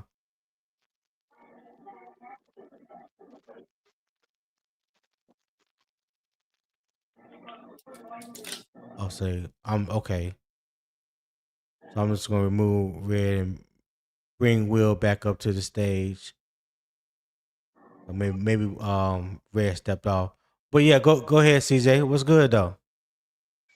No, it's all good. Everything. I kind of came in when y'all was talking about the end of the last topic, but I ain't gonna be on long. I just wanted to say that, and I don't know if anybody said this yet. Y'all gotta remember the mess that we were in with Fitterer and and Matt Rule and all them. Okay, and the thing is, Dan Morgan and Brandt Tilis said from the jump, this is not going to be a 1 or 2 year process.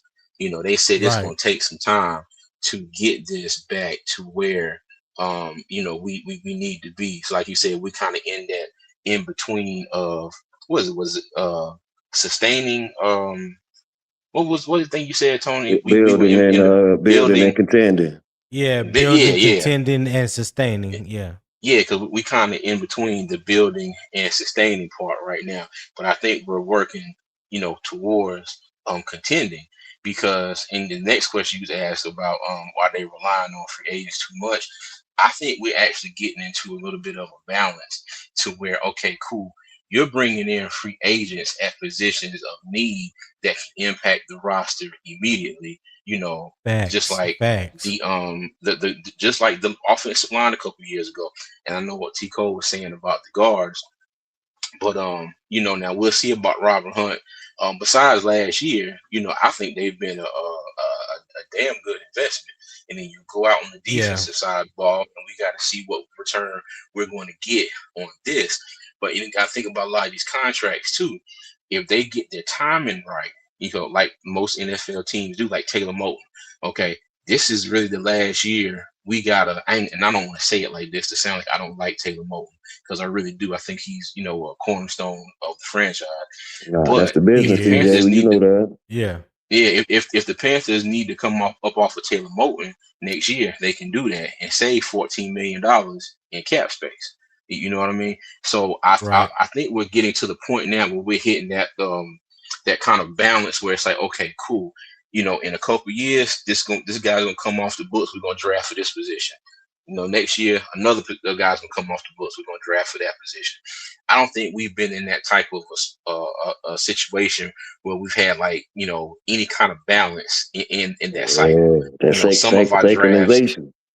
yeah, some of our drafts in years before, you know, like me and Tony, when we first started Two Fans in the Stands, and we was watching draft stuff, we scratching our heads like, what in God's name are they doing? You know, like Yeah. all these positions of need, and we're sitting there watching them come off the board, pick by pick by pick by pick, and then we go out and trade 2 spots to draft DJ Johnson. Like, come on, man. You know, Yeah. Tony, Hey, I ain't gonna let that go, dog.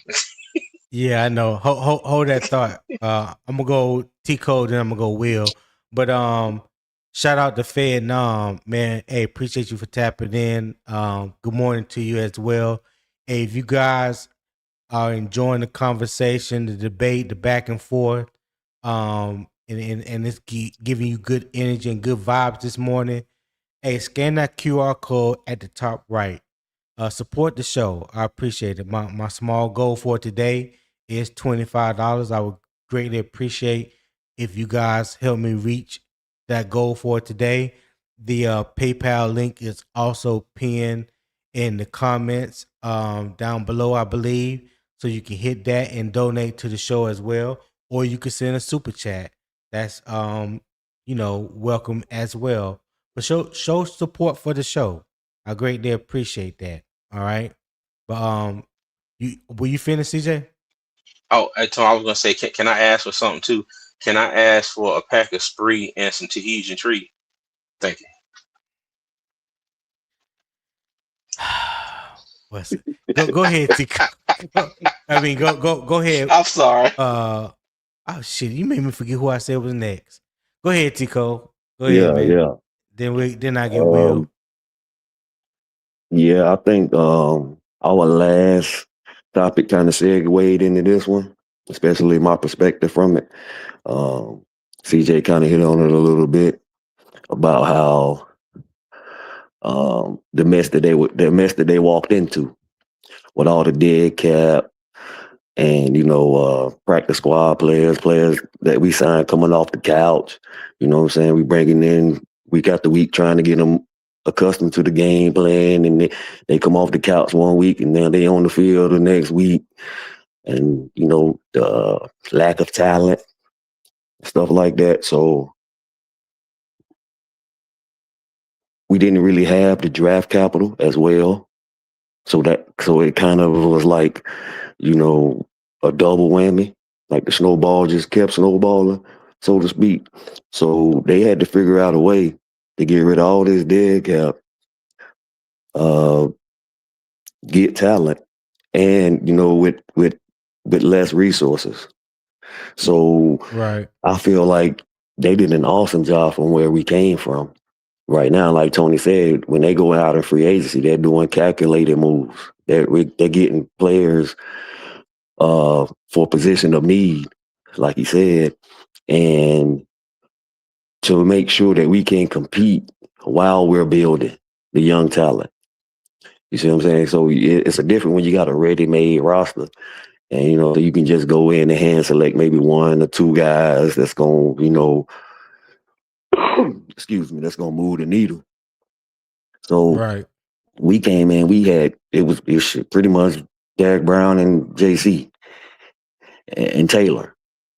That was the only people we had pretty much that you could say give any kind of credit to, that you knew that they was gonna do what they was gonna do. Pretty much that was it, bro. Like I might be missing a few here or there, but to my knowledge, Derek Brown, Taylor Moore, JC Horn was the only people that we could even measure up to, like to another team that's getting off the bus type shit. Like if we want to go talent for talent.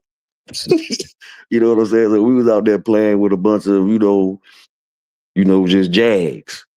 pretty much. You know what I'm saying? Yeah. So I feel like what Tony was just CJ was just talking about the synchronization of how they got the the machine is well oiled and is moving, and you know what I'm saying, all the parts are moving together, and I think that, like you said, we ain't never really been in that situation to where by the time we move off somebody, we got somebody ready, and we drafting tackles, and we drafting positions 2 years ahead of the time that we feel like we gonna need it. And I feel like that's something that teams, that some fans and people don't really understand, is how Tillis, they know Tillis is the man, but they don't really give him his credit when they talk about the salary cap and how, oh well, Bryce got a contract coming up, well, Turk Wharton making this, and man, listen, he know that already. He fired, he about 10 yards, he 10 yards ahead, he 10 years ahead of us. Exactly. He 10 years ahead of us, bro. Yeah. Hey, real quick before you go, Will, let me shout out Anthony Brown, because you did say what's up earlier. Hey, what's up, Anthony Brown 1841? Appreciate you for tapping in. Hit that like button, subscribe to both channels if you haven't already. Armchair GM CJ, his channel, and Unbiased Opinion Sports Talk, which is my channel. And also wanted to give a shout out Antonio McClenaghan, been down with me and CJ since day one. He said, "What's up, Tony, CJ, Will, and Red Swarm?" And he also said to like, subscribe, comment, and share the stream. So I appreciate you, Antonio. Good looking out. Thank you for tuning in as well. Trying to remember if there was anybody else. I don't remember if I shouted out Villain Trucker, but yeah, appreciate you for tapping in this morning as well, my guy. All right. So Will, go ahead. Yeah. So E-Rock. yeah. So the synchronization of what Brandt Tilis has been doing, and I think CJ pointed out. I mean, the car was in a ditch and not running. You know what I mean? He had Right. to friggin' pull it out the ditch, assess what was wrong, fix some parts, get it on the road, get it to a maintenance shop. There was so many things that had to be done with our roster. And a lot of people, look at the 20, like from 2023, 2024, 2025 season. We did a Yeah. lot of work. We did a lot of work. And for example, in 2024, when Dan Morgan took over, he said, there's going to be a fundamental shift and it's going to take several years. He wasn't, he didn't give us any, he didn't sugarcoat it for us, but you can see, the effort that has been put in to build a sustainable, winnable roster. I am sure that there were players in free agency that they really wanted, that they knew that they could afford, but would have damaged a lot of things. For example, we had to let Brian Burns go at a discount to get the resources necessary to get the guards that we needed to protect the quarterback. So they had to Right. make a trade-off there. So there's so many things that I'm sure that they wish they could do that they couldn't do because of the plan that they had in place to build the roster. Um, I think that the investment has been smart. The synchronization has been in place. And to T. Cole's point, they have to develop the talent in order to get younger at key position groups on the field. So I'm excited about everything that Brandt Tilis has enabled Dan Morgan to accomplish. Okay. Let me ask you guys this question. And Hey, go ahead, CJ. now I was gonna say, now Brian Burns was still on that was still on Fitterer's watch, wasn't it? when we traded Brian Burns. Yeah, all that. Well, no, when he got traded was Dan Morgan's Dan Morgan had sold first him at a premium. offseason thing, but all that stuff that was messed up beforehand, pretty much Dan Morgan was cleaning up what Scott Fitterer messed. So basically, yeah, he put Dan Morgan in a position where he didn't have as much leverage and didn't have many options. Hey, and I will say this too.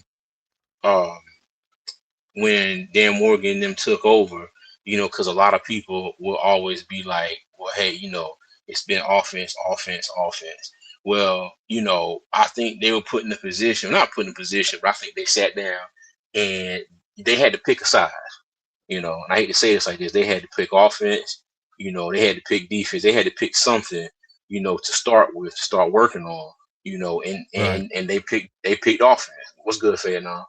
You know, they picked the offensive side of the ball to start working on. And I heard somebody say this the other day, and I thought about it, and they were like, you know, Ejiro Evero, one thing he's very good at is working with the talent level that he is given with, you know, he is given.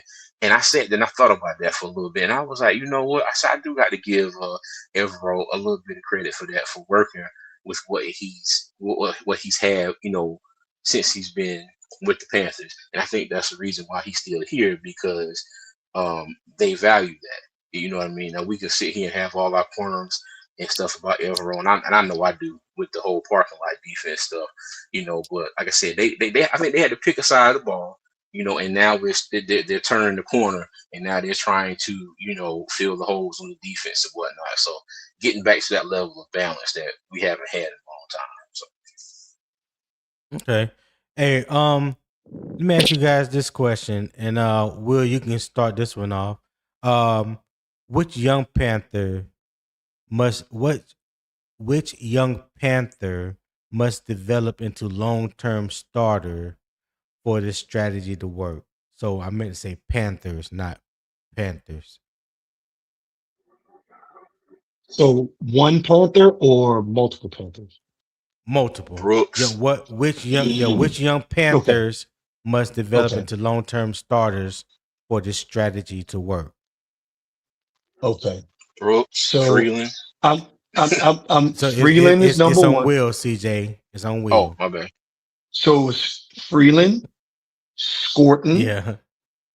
Are two big ones. I know that everybody will go Will Lee first. I believe Will Lee, but that cornerback that we drafted is a primary target. Will Lee is the cornerback. You talking about Zakee Wheatley is the safety. Zakee Wheatley has to develop, right? I just think that this draft was a developmental draft piece, but Freely and Scorton are the two big ones. Think about if we're able to get, and I'm just being wishful here, Scorton gets a double-digit sack this season coming up, and you're getting that at a second round financial price. That's a hell of an investment. You are getting return on your investments unbelievable, right? Monroe Freely has to develop so that it frees up money that we may not have the Moten contract to contend with. Maybe Moten comes a serviceable backup. Maybe Moten retires. I don't know. So those are the key Panthers that I'm thinking must develop in. And the reason why I'm saying that Zakee needs to develop on the back end is because I believe that we can upgrade past Nick Scott. We can. If he hits, that would be an upgrade on the back end there. Okay. All right. Tico, what you got? Who you think must develop into long-term starters? I'm gonna go with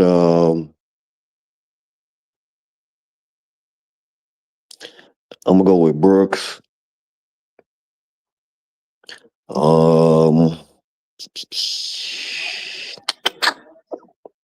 Brazel.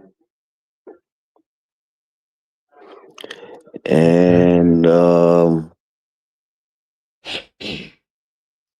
think I'll take Zaki too. Okay.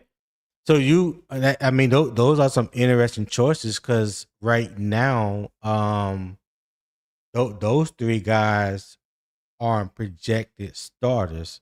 So, yeah, Right. That's Brazel's what I'm not a saying. projected starter. Zaki, yeah, but I guess you Was that did I answer the question would. wrong? Well, the question was which young Panthers must develop into long-term starters for this Right. strategy to Yeah. work.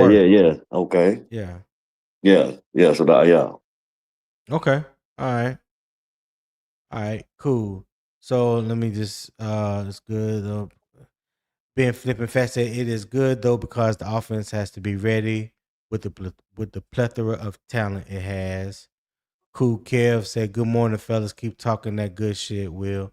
Hey, shout out to you, Cool Kev. Appreciate you for tapping in, and you too, Ben Flipping Facts. Appreciate you for tapping in as well. If I didn't say that earlier, SC said, "My bad. Retract my statement. You said long term starters." All right, SC. Hey, if you're liking the content again, scan the QR code in the top right. Support the show. I'm trying to reach my goal of $25 for the day. That's it. It's just $25 dollars. You can also hit the PayPal link that's linked that is pinned in the YouTube chat as well. So yeah, if you're loving the vibes, the conversation, the debate, the energy that we're bringing to you guys this early Tuesday morning, show love to the channel. I would greatly appreciate that. All right. So I have a video that I wanted to that I'm going to play. So I'm transitioning to topic 3 because this is a video that me and T Code had been talking about for a while. But the no future financial decision would be more important than the decision at quarterback. The Panthers exercised Bryce Young 5th-year option, so this is not an emergency. But the contract window is open, and how Morgan and Tilis handle it could shape every other position on the roster. So before we continue, this is where I want to play the Brandt Tilis one-on-one interview with Anish Shroff. All right.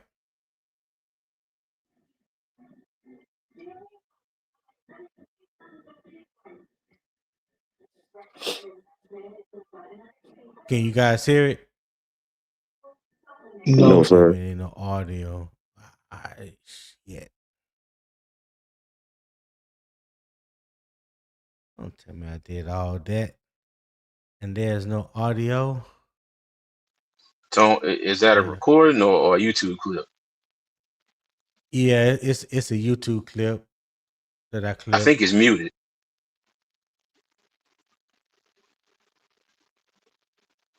Hover over the clip and look at the volume button down there. Yeah, it's not. It don't have a line through it. It don't have a line through it. Hold Has it on. got X beside it? No, it don't got an X beside it. Okay. See, right now it got a line through it.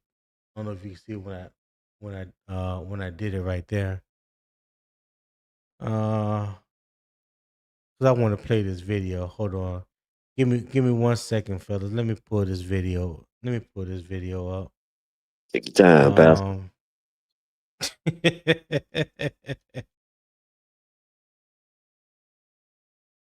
Yeah, I do like this video too because I can't wait to talk about this.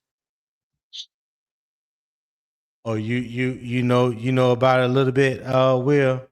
Yeah, you and I had talked about it offline when I was driving down to South Carolina. Yeah. Hold on. Let me see.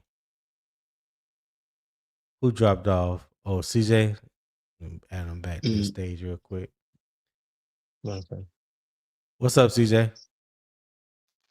My bad. I keep hitting the back button on my phone. Sorry.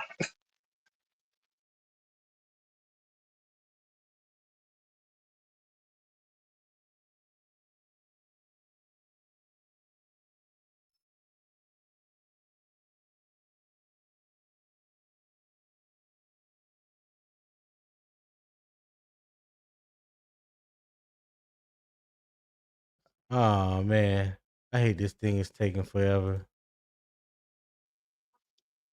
I apologize, man. I thought I had this thing queued up a few days ago.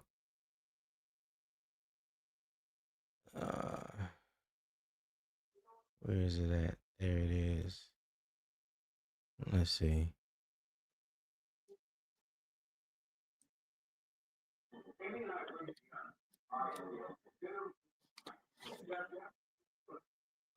Yep, I clipped it without any volume. That's my fault. That is my fault. Hey, CJ, can you pull it up real quick? I'm on my phone, dog. Oh, you on your phone? All right. Let me just pull it up again.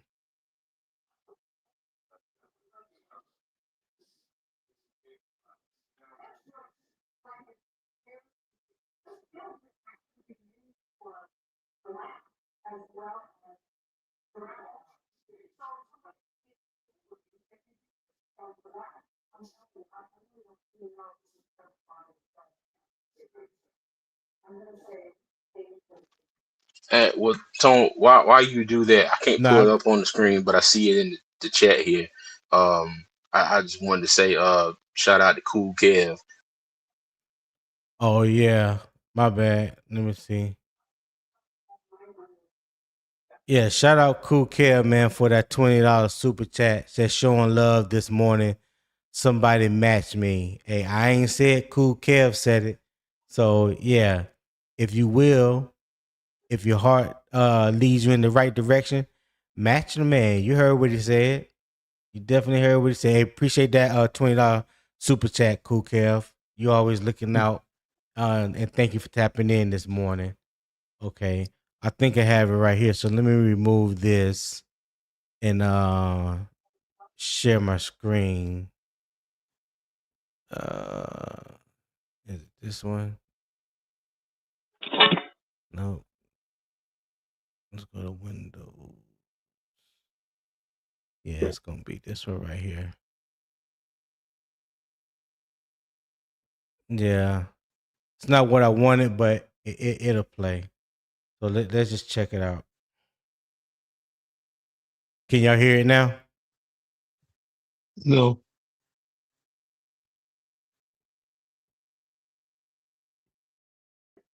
Man. Y'all gotta be kidding me. Yeah. I apologize. I apologize because this is not what I was expecting. But yeah. Whatever I did something wrong. It ain't working. So I don't want to waste too much of anybody's time trying to get that video.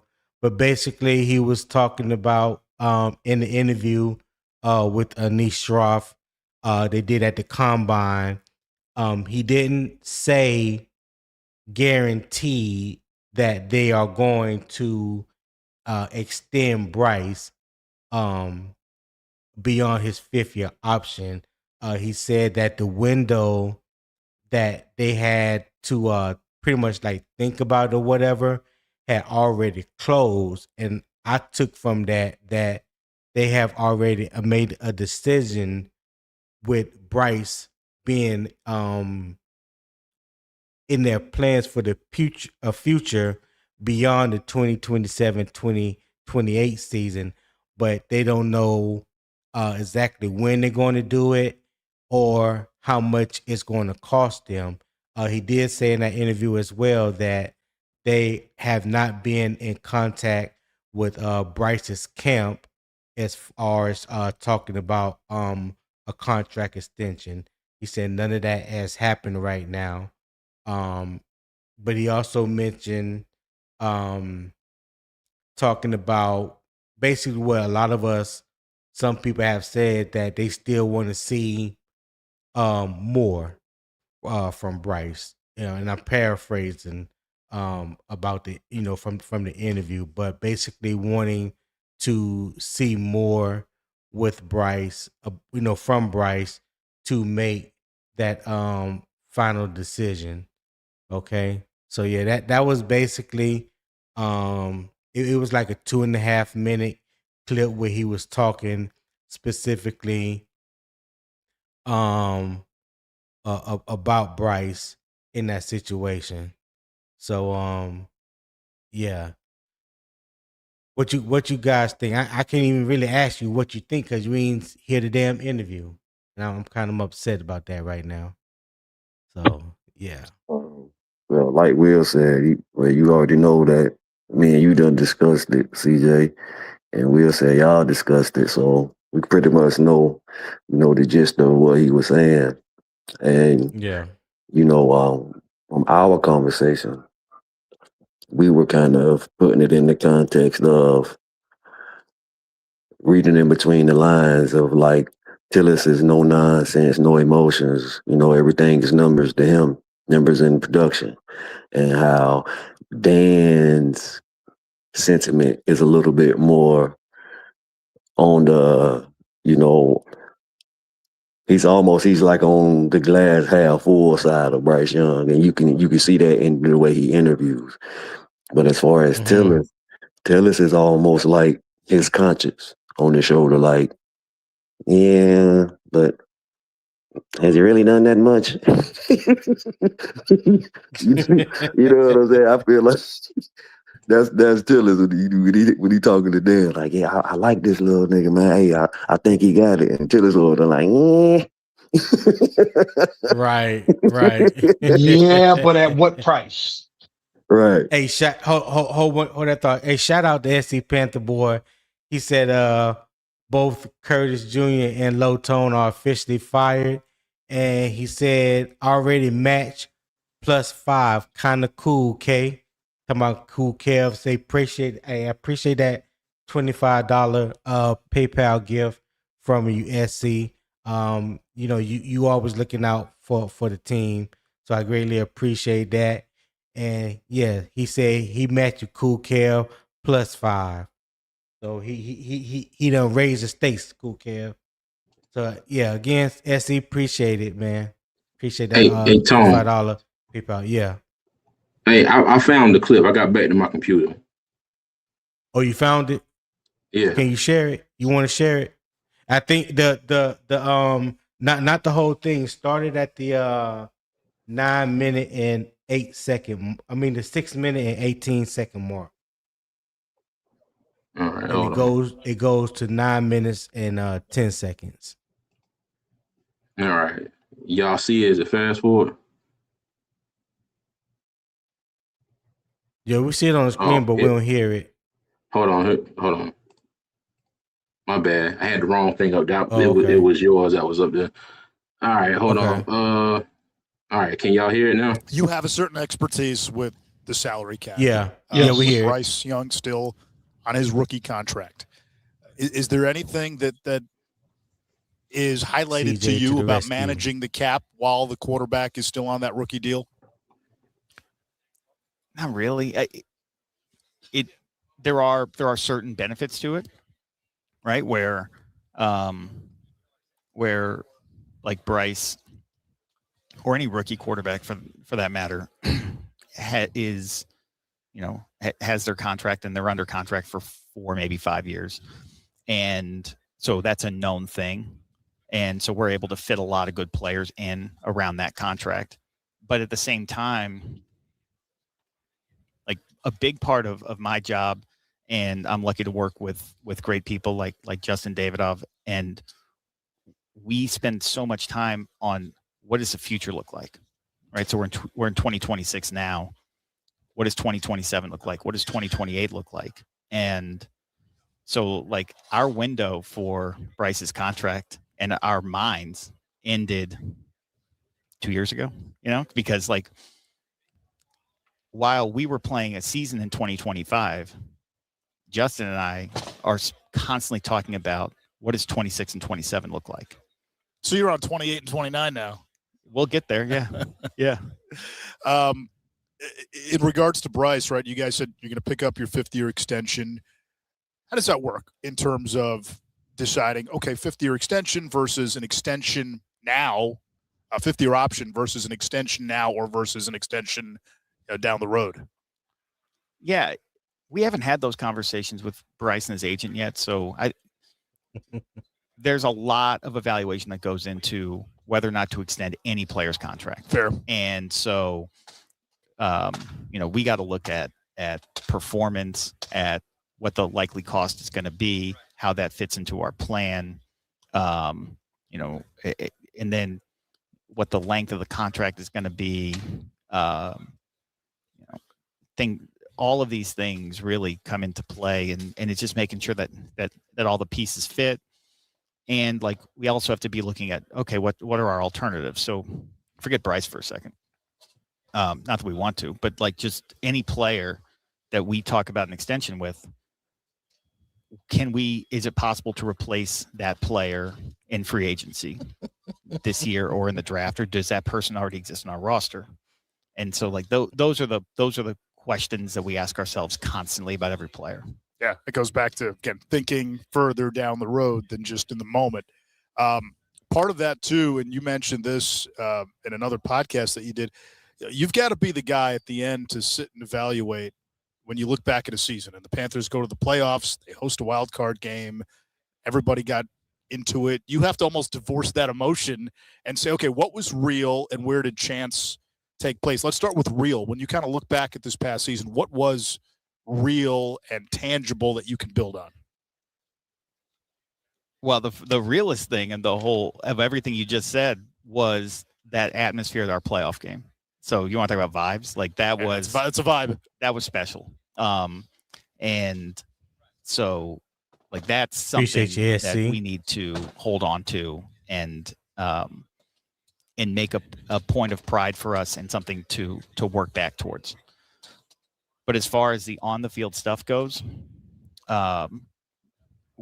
one piece that we talk about a lot and that you hear Coach Canal say a lot about is staying balanced. So the more we can keep ourselves in low leverage situations, in second and medium, third and short, the more stable we are going to be as a team.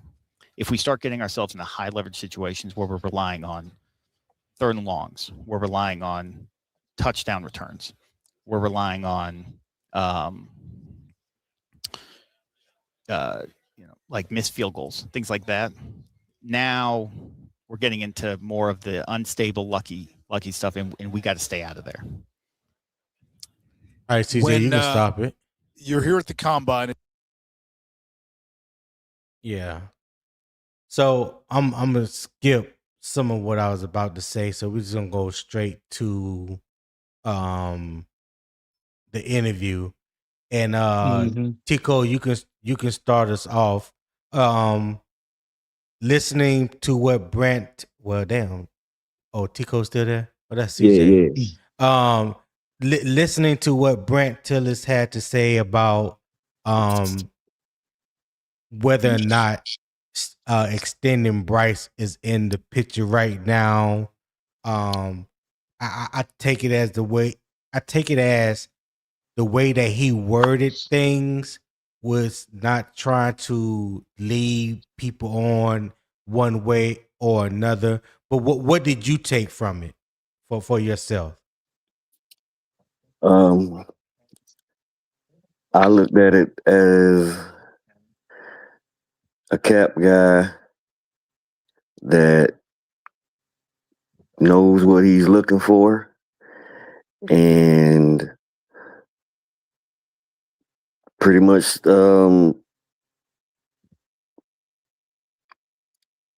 what he said in the earlier interview. Basically, he's earned the right to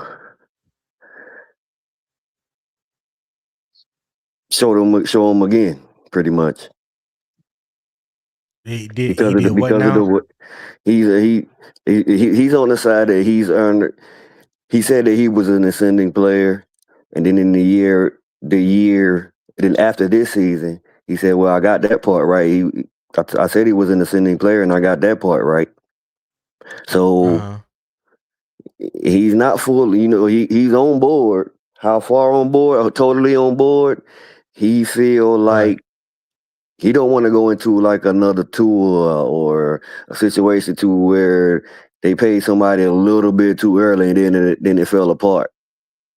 Daniel Jones type situation, even though, he's thriving where he is now before he got hurt. But I think that's just a guy that wants to see it one more time before they make an investment. And I think Dan is on board with that, because if not, they would have been already extending them. I feel like they are more on the positive side of what they feel like he can do. But from the way it started and everything that they had to go through, it kind of had to play out like this, if you understand what I'm saying. It took a little bit too long to get the pieces in place to really evaluate them. Gotcha. You see what I'm saying? So it's almost like we got to get a little bit more. We got to see a little bit more, so we got to get a little bit more so we can see a little bit more. The same thing with Tua, same thing with Jalen Hurts, the same thing with all these other quarterbacks that come in, they start putting all these pieces around them. They got to see what he can do with talent around them before they make their decision. That's pretty much what I see. Okay. Will, what you got, Will? What did you take from what Brandt Tilis had to say in this interview with Anish Shroff? Okay, so in 2024 and 2025, they had already looked at earmarking the money for 27 and 28. He said that up front. So 2026, 2027, 20. So regardless of what we see as the salary cap number up there, they already know what they're going to be doing with contracts. That part, like when most people be like, "Oh, they negative $3 million, they haven't paid Bryce." That's because you're not a part of the planning committee, right? Those guys are planning the money out, and we're not a part of the planning committee.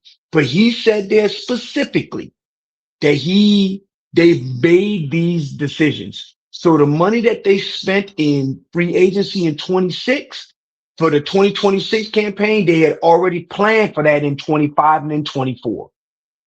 Now, what I also heard from him is the evaluation isn't done for Bryce. They're not done evaluating. Right, I heard that too. So in other words, the two things seems to be in place. One, the money to pay a quarterback in 27 is there.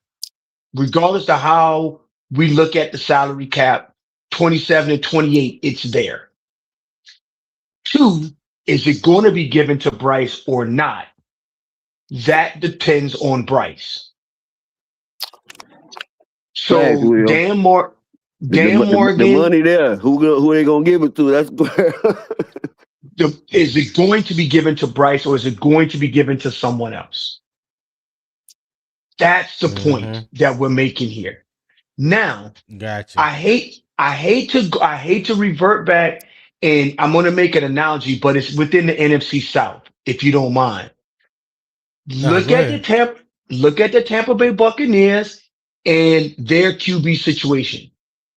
They probably did not forecast that Baker Mayfield was going to be that good, and they don't know how they're going to pay him. Right. Because Baker Mayfield said that we are oceans apart from each other on salary. Yeah. So That's the reason why having a for lack of a better term, a capologist is important. The money is there if Bryce plays to get the money. It's not going to Right. just be given to him. So I really like what Brandt Tilis is cooking. It sounds like he has a well thought, well planned out situation. Like he has put a lot of thought. That there's a lot of thought and intentionality that goes into this, and there's a lot of different scenarios. Like you and I both know this, Will. Like you have to have 10 to 15 different scenarios because you don't know how it may play out.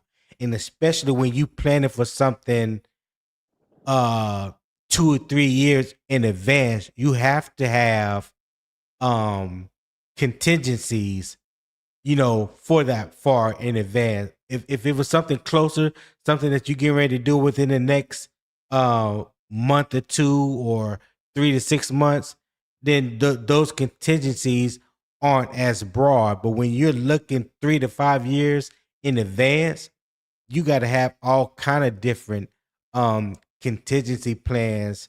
But there's an opportunity for one of those contingency plans to kick in, but you have to be prepared for it. If that makes sense. Yep, Yeah. the known unknowns and the known known. Right. Because the unknown known. Well, what I got from Brandt Tilis, and this was before he came to Carolina, and people were talking about him, especially after the contract that he worked out and got Pat Mahomes that 10-year $450 million deal, that he is top notch when it comes to strategizing, manipulating the cap, getting the most out of the cap, from year to year, and putting that money towards players that are truly foundational pieces for your organization. And I don't see anything different. We saw the mishandling of the Brian Burns contract. We've seen how the mishandling of Christian McCaffrey, people that were supposed to be foundational players. But since Brandt Tilis and Dan Morgan and Dave Canales have been here, we have seen a commitment to our foundational players. When you look at the contract of J.C. Horn and Derek Brown, the contract that was given to Robert Hunt and Damian Lewis, those wasn't 1 or 2 year contract. Those were 3 and 4 year contracts. Restructuring Taylor Moton, guys that you look at as being foundational pieces and rewarding those guys for the work that they do for the Panthers, not necessarily what you did somewhere else. Where you're going to get those type of players too, but we're not letting our foundational pieces no longer just walk out the door and somebody else benefit from them is what I'm trying to get at. So the question, I'm just gonna ask this question real quick.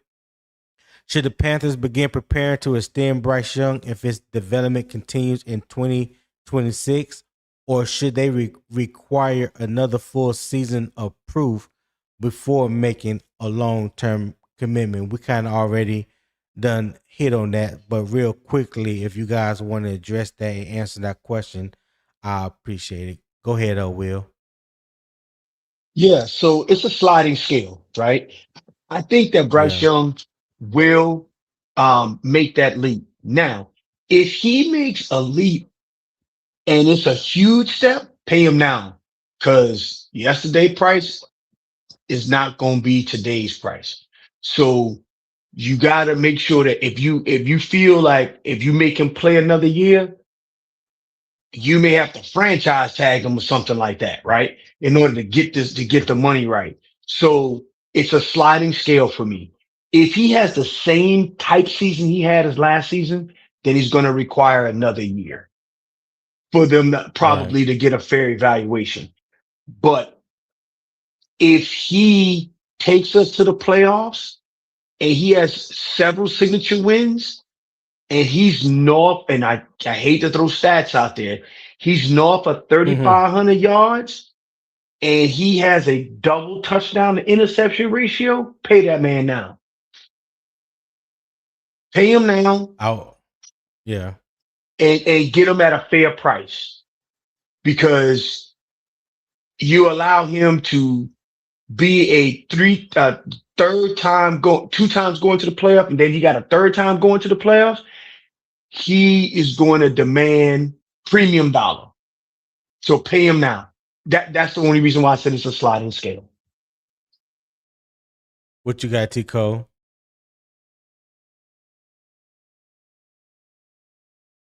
Let me see, man. I feel like he done figured this shit out, bro. Like he done like how the season gonna play out. I can't really say, because all of the variables that could go into a season with injuries and teams rising and falling, going from worst to first, and Right. I don't see him getting worse. Okay. But I feel like there is a world to where he may not get as much as he could get, depending on the however the season play out. I don't think he will be the reason that we lose games anymore. I'm looking forward to seeing us starting fast. I'm looking forward to is it just turning them loose early in the game. I'm not saying that Canales, put a leash on them, but it was clearly a different mindset, a different, almost like, okay, well, we ain't gonna do too much until we actually need to type of mentality. So I feel like I'm like I said, been saying before, I'm glass half full on Bryce. Right. He's been doing, since he came back from the bench, and he's been getting incrementally better and better with manipulating defenses and using his lack of physical abilities to his advantage a lot of the times, with his height, his size, giving people the half shoulder, turning his body to make his body smaller, ducking through, defenders not being able to see him when he skate through the line, off platform throws. I just feel like it's going to all be, we know what he can do, and we've seen his deficiencies. I think it's going to all come down to Isaac and Bevel and how they put this shit together, bro. Pretty much. Hey, I'm glad you said that, because I was just getting ready to ask that question. How much should Brad Isaac first season calling plays affect the evaluation of Bryce? You go first, Will. I don't think it should affect it, right? Unless You don't think so? And here's why I'm saying, well, should not affect it. It should not be a major contributing factor. And because it's not like it's a new offensive coordinator. He's been the offensive coordinator. It's going on his 3rd season. That's one. Number 2, he's been developing the play sheet, the call sheet, the offensive scheme, all that stuff. He just hasn't been calling the plays. He's been building out the sequences, of the first set of series of plays. All of Right. those things he's been doing. He just hasn't been the one making a decision on down and distance. I think it should get better because Dave Canales was trying to manage the entire team and looking at down and distance and working the refs all at the same time. And not every coach has the capacity to do that. So I think that Okay. it is going to be I think it's going to be a net positive for Bryce. Because when he go to the sideline, he'll dap up Dave Canals, you talk to him, but he's always talking to Izzy and his QB coach on the sideline. Right. Well, that's what I Right. see when I'm at the game and I look and see where Bryce is at. He normally got his iPad, he's talking to Izzy the entire time, and Dave Canals is up front when the defense is out there. So I think that it's going to be a net positive for him. I think that there is a minor risk associated with it because he's a new play caller, but I think that the risk is minor. I agree with you on that. I agree with you on that point. It's a difference there's a difference between sitting on the sidelines and talking to someone that knows the playbook, may have had a hand in designing it, and they can help you understand it, as opposed to the person that's calling the plays. You know what I'm saying? Like, we're going to do XYZ because this is what you saw last series. This is what you confirm from the box up top that they saw last series. And based off what you saw and what they saw, let's switch it and do this. Let's do that. So I do think there's a difference in the two. Tico, tell me what you think. Do you think Brad Isaac first season calling plays should affect the evaluation of Bryce? It may just be, a case of happenstance. You see what I'm saying? It might just happen organically. Because if it looked bad, Bryce ain't really played enough.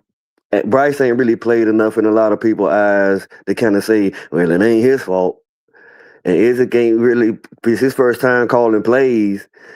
You know what I'm saying? So it's almost like what somebody was saying, like he's like the built-in scapegoat if the shit don't work with Bevel hovering over him type shit, which is smart when you're in the business because they don't know how it's going to work anyway. Like if you want to get down to the nuts and bolts of how businesses run, they always got to have contingency plan. We were just talking about contingencies, right? With Tilis. Right. So it's not to say they don't trust Isaac, but it's an unknown. That's facts. That is true. So, could Bryce perform despite Isaac?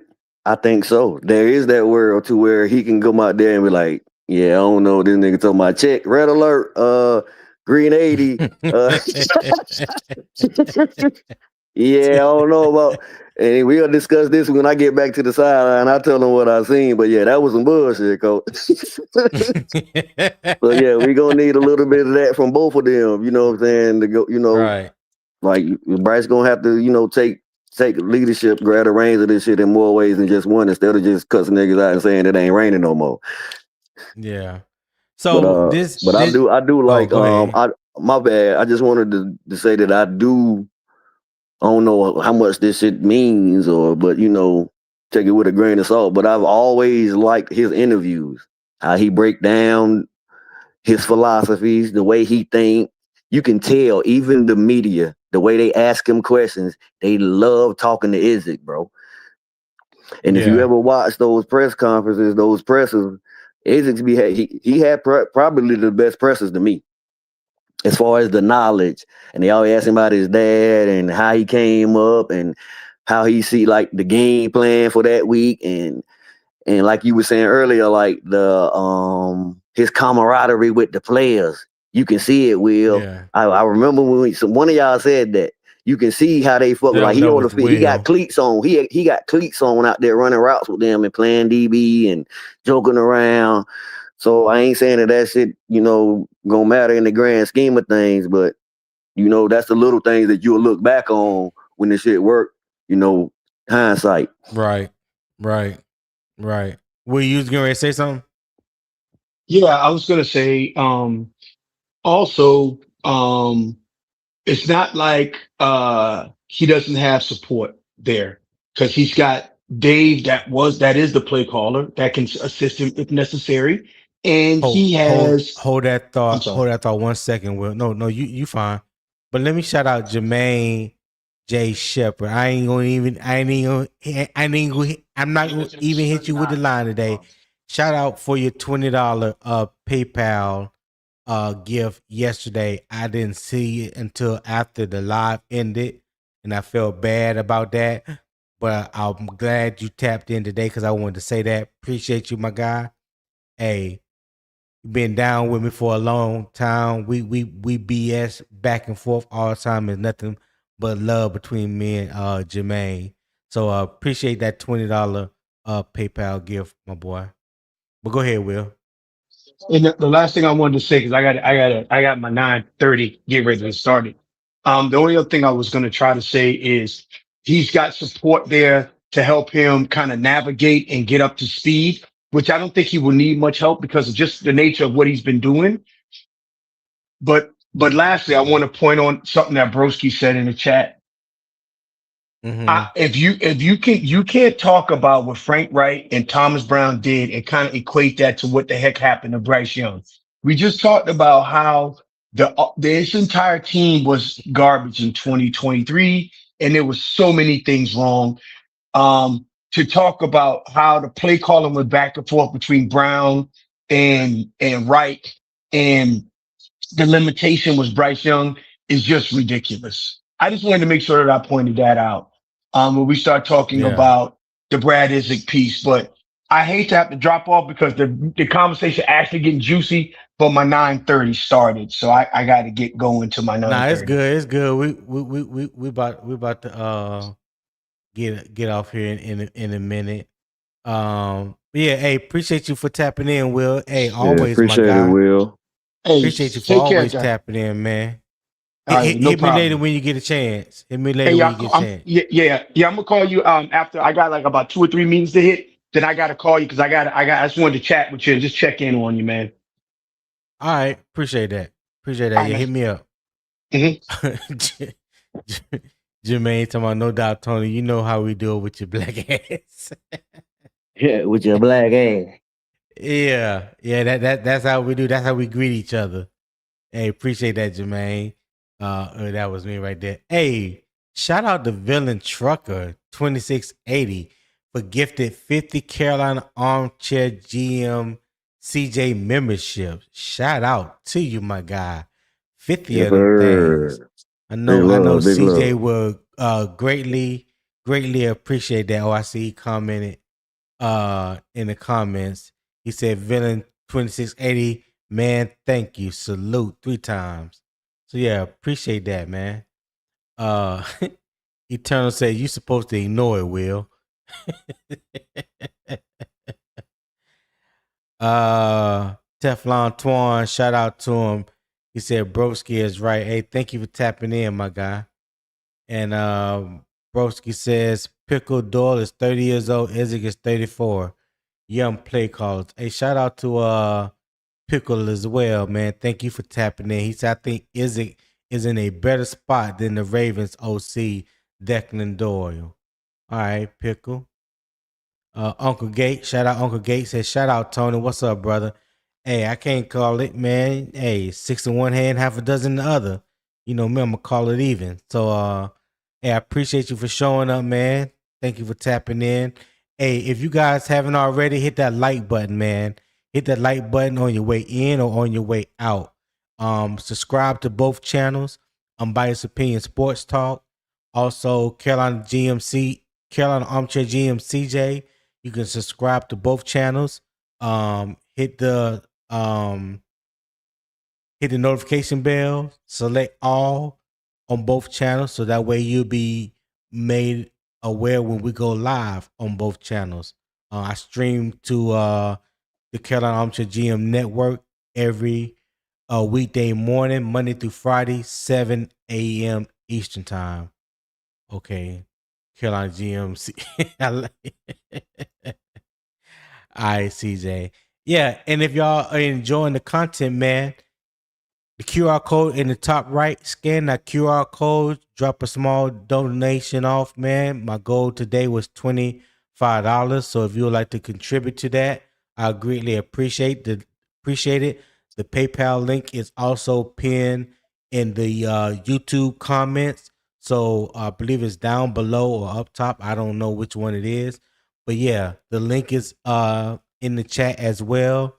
Hey, like I said, if you're enjoying the vibes, the energy, the conversation, the debate this morning, just show love to the channel. I greatly appreciate that. All right. Broski said Ty Villain Trucker. Okay. Uncle Gates said the layout dope. Hey, appreciate that, Uncle Gates. And Panther Pickle said Red Izzy has 2 experienced offense play callers to help him, but Doyle has no one. Yeah, I don't know who's on the offensive staff for the Ravens this year, but yeah, Izzy definitely have by bringing in Darryl Bevel to assist Brad Izzy, while Dave Canales is taking a more broader approach, a more broader role as the CEO of the whole team. You know, that bodes well for Brad Izzy, because Izzy and Canales were under Bevel when they were in Seattle. So I think that is a great thing to have. And shout out to Teflon Twan, OTR, gifted 5 Carolina Armchair GM CJ memberships. Hey, appreciate you, Teflon Twan, and I know CJ appreciate you as well. Shout out to you, my guy. And CJ said, Twan, thank you, man.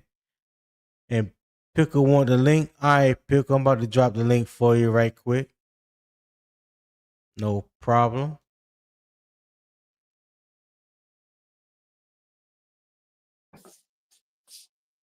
All right, Pickle, there go the link right there in the chat. Black Ron said, "What it do, man?" What's going on, Circle? What? He gonna cuss me out later. Quarter to He you. don't get. Yeah, Smokey.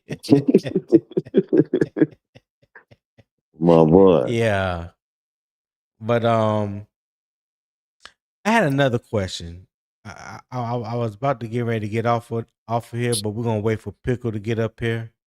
Since Yeah, I I got dropped to him the slide link. in a couple of minutes too. Go ahead, let You me got to know. go too. In about Yeah, in a real few quick. minutes. So, and this is something that been talked about in Panther circles, but should the Panthers judge Bryce primarily on statistics, wins, or command of the offense?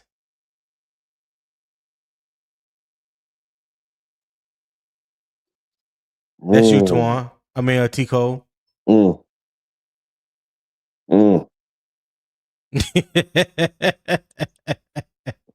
little Come butter on from now. the duck, a little butter from the duck, honey from the tree. Butter from the duck. Shit, man. Yes, I'm gonna sir. say.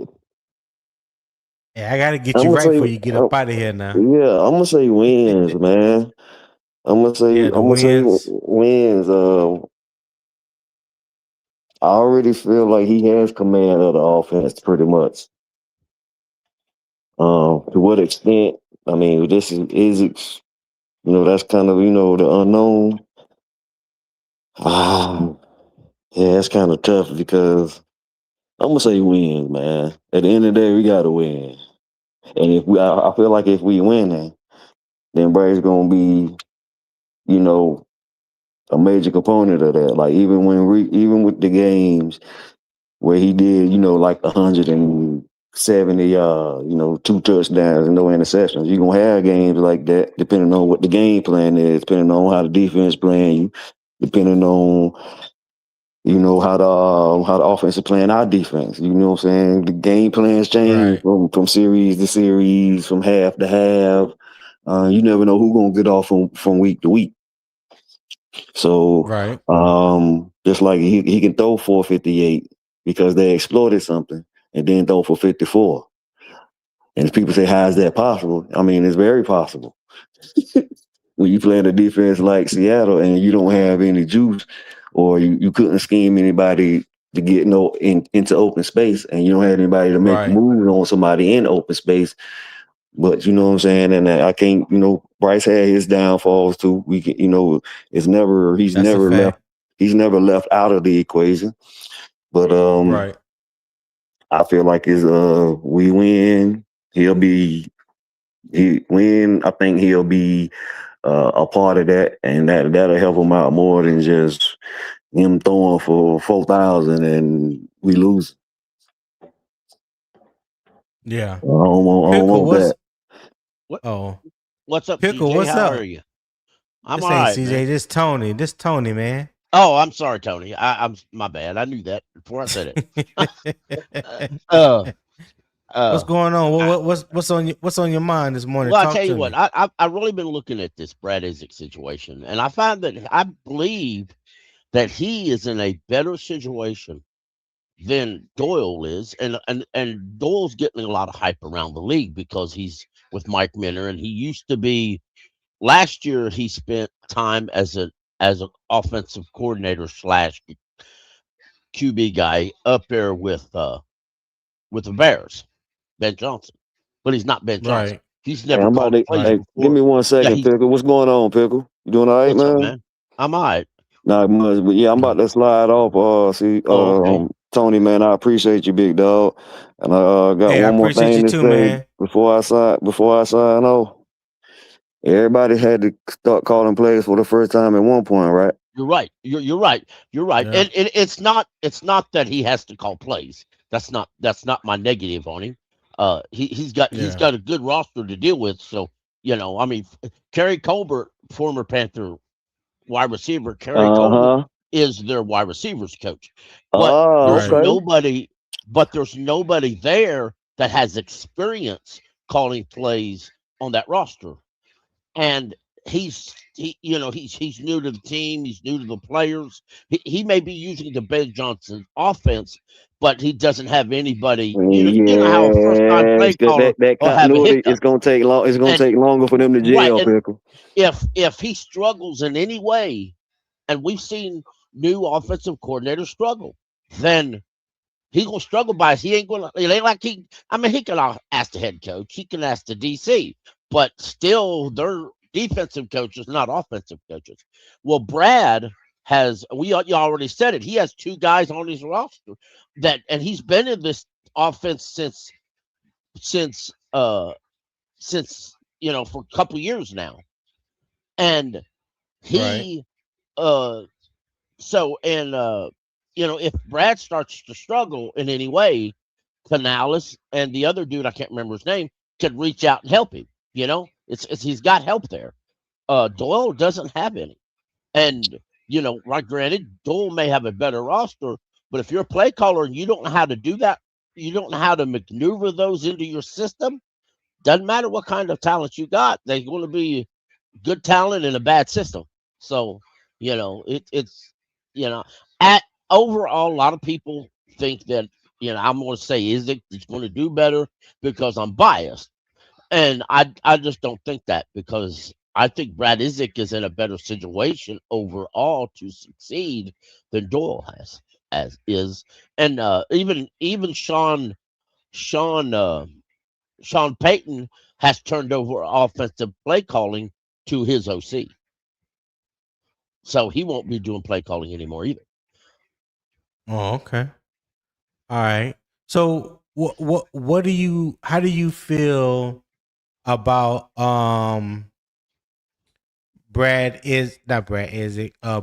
Tilis And I don't know if were you watching when we played the interview? Yeah. Okay. I think What do you think about that Brandt Tilis or his way of thinking or planning for the future, and that may or may not include Bryce? Well, I mean, I think that's the correct way to do it. You got to plan for both scenarios.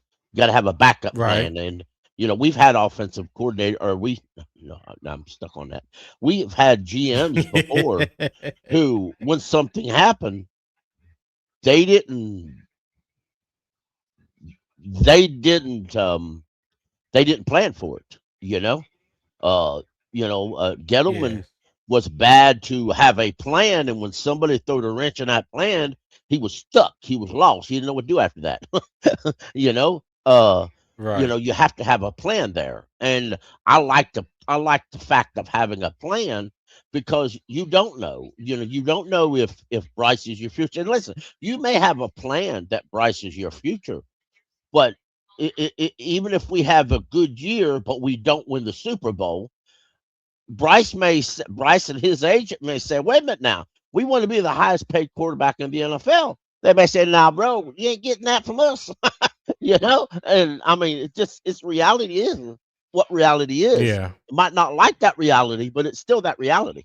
You know. I Uh, got you. so you don't know, and even all that being said, you don't know if Brad Isaac does a great job. You never know when someone's going to reach out and give him an offer that he may take advantage of, and then we'll be in a whole new different ballpark there, maybe. Or there's a lot of realms of thought process that goes into this. I like Brandt Tillis's plan. I do Uh-huh. worry if we start to be successful, Brandt Tillis may not be here long term. So his I money got you. plan might be here, but he may not be here to initiate it. Okay. Hey, my brother, Nick Gaskins, Mr. Prowling Veteran. What's happening? Top of the morning to you, sir. What's good, man? How you doing?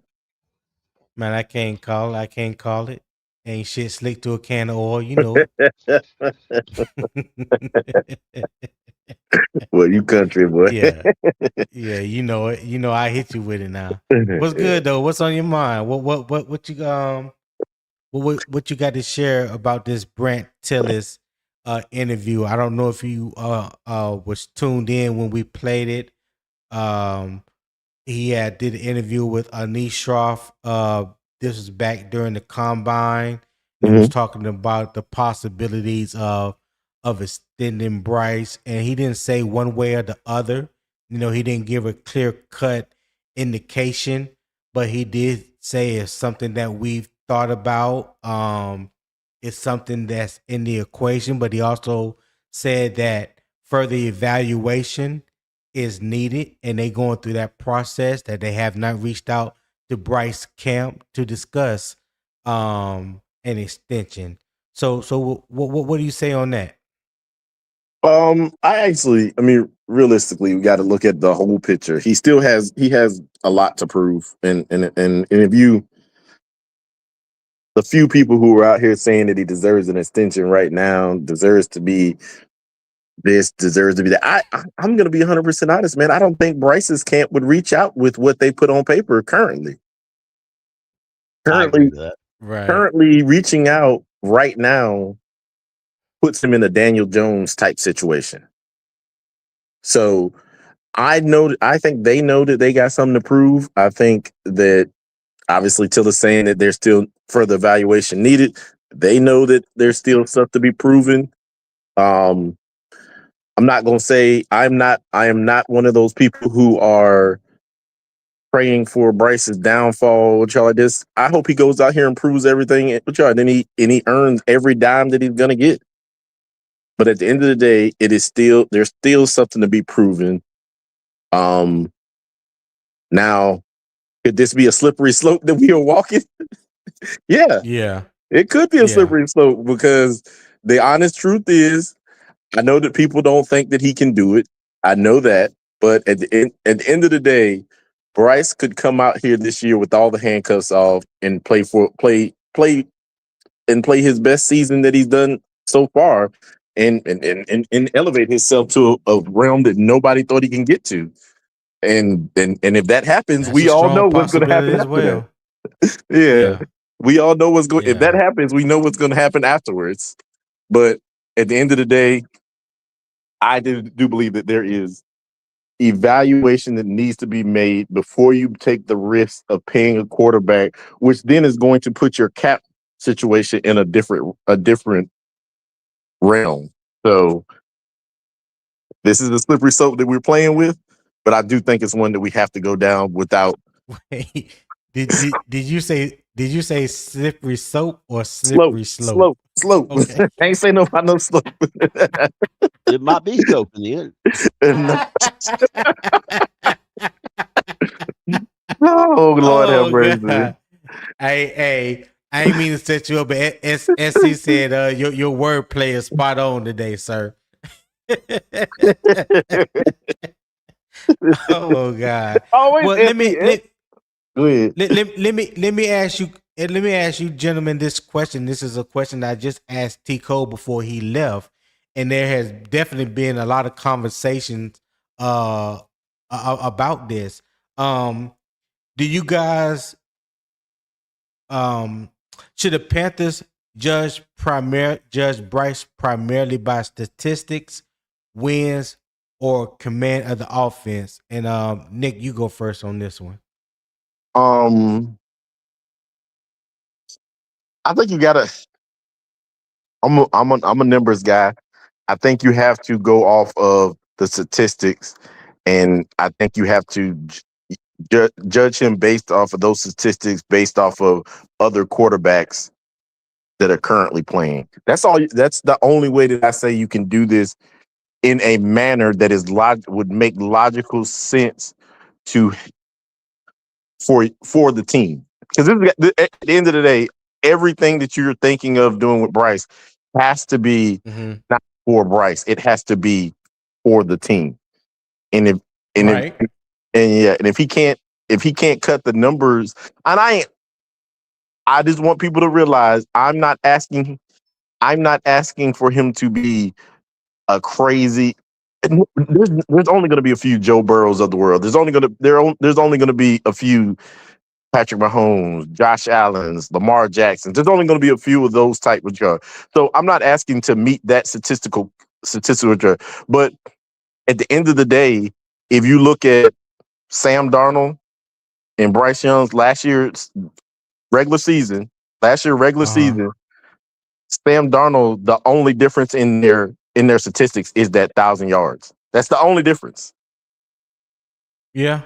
I've looked at it, but let me ask you this, and then Pickle, you can answer the question, but I just want to counter off what Nick just said, because you said this primarily by statistics, right?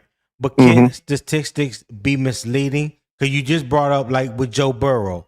You know, Joe Burrow had that season a year or two ago where he threw for like 5,000 yards and 40-something touchdowns, but they didn't even make the playoffs. Now, that was a good statistical season for him, but that didn't benefit the team.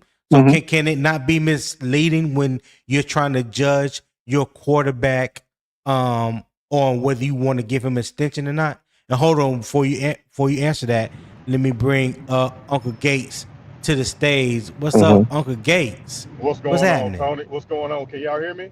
Yeah, we can hear you. Yeah, we can hear you, man. We can hear you. What's happening with you? Hey, man. Hey, I ain't kicking up no dust, brother. You know what I'm saying? On the job. I'm tired of y'all country people. Y'all guys be getting me through. I'm glad I got to jump on, man. And I be up early, so I'm definitely sub, and I'm definitely lock in with you, man, for real. Hey, appreciate that, my guy. Unbiased Opinion Sports Talk, or subscribe to both channels, because I stream to both channels in the morning, but my channel is Unbiased Opinion Sports Talk. CJ is Carolina Armchair GM CJ. So yeah, we'll greatly appreciate it. But before you go ahead, Nick, and answer that question for me. Yeah. So can it be misleading?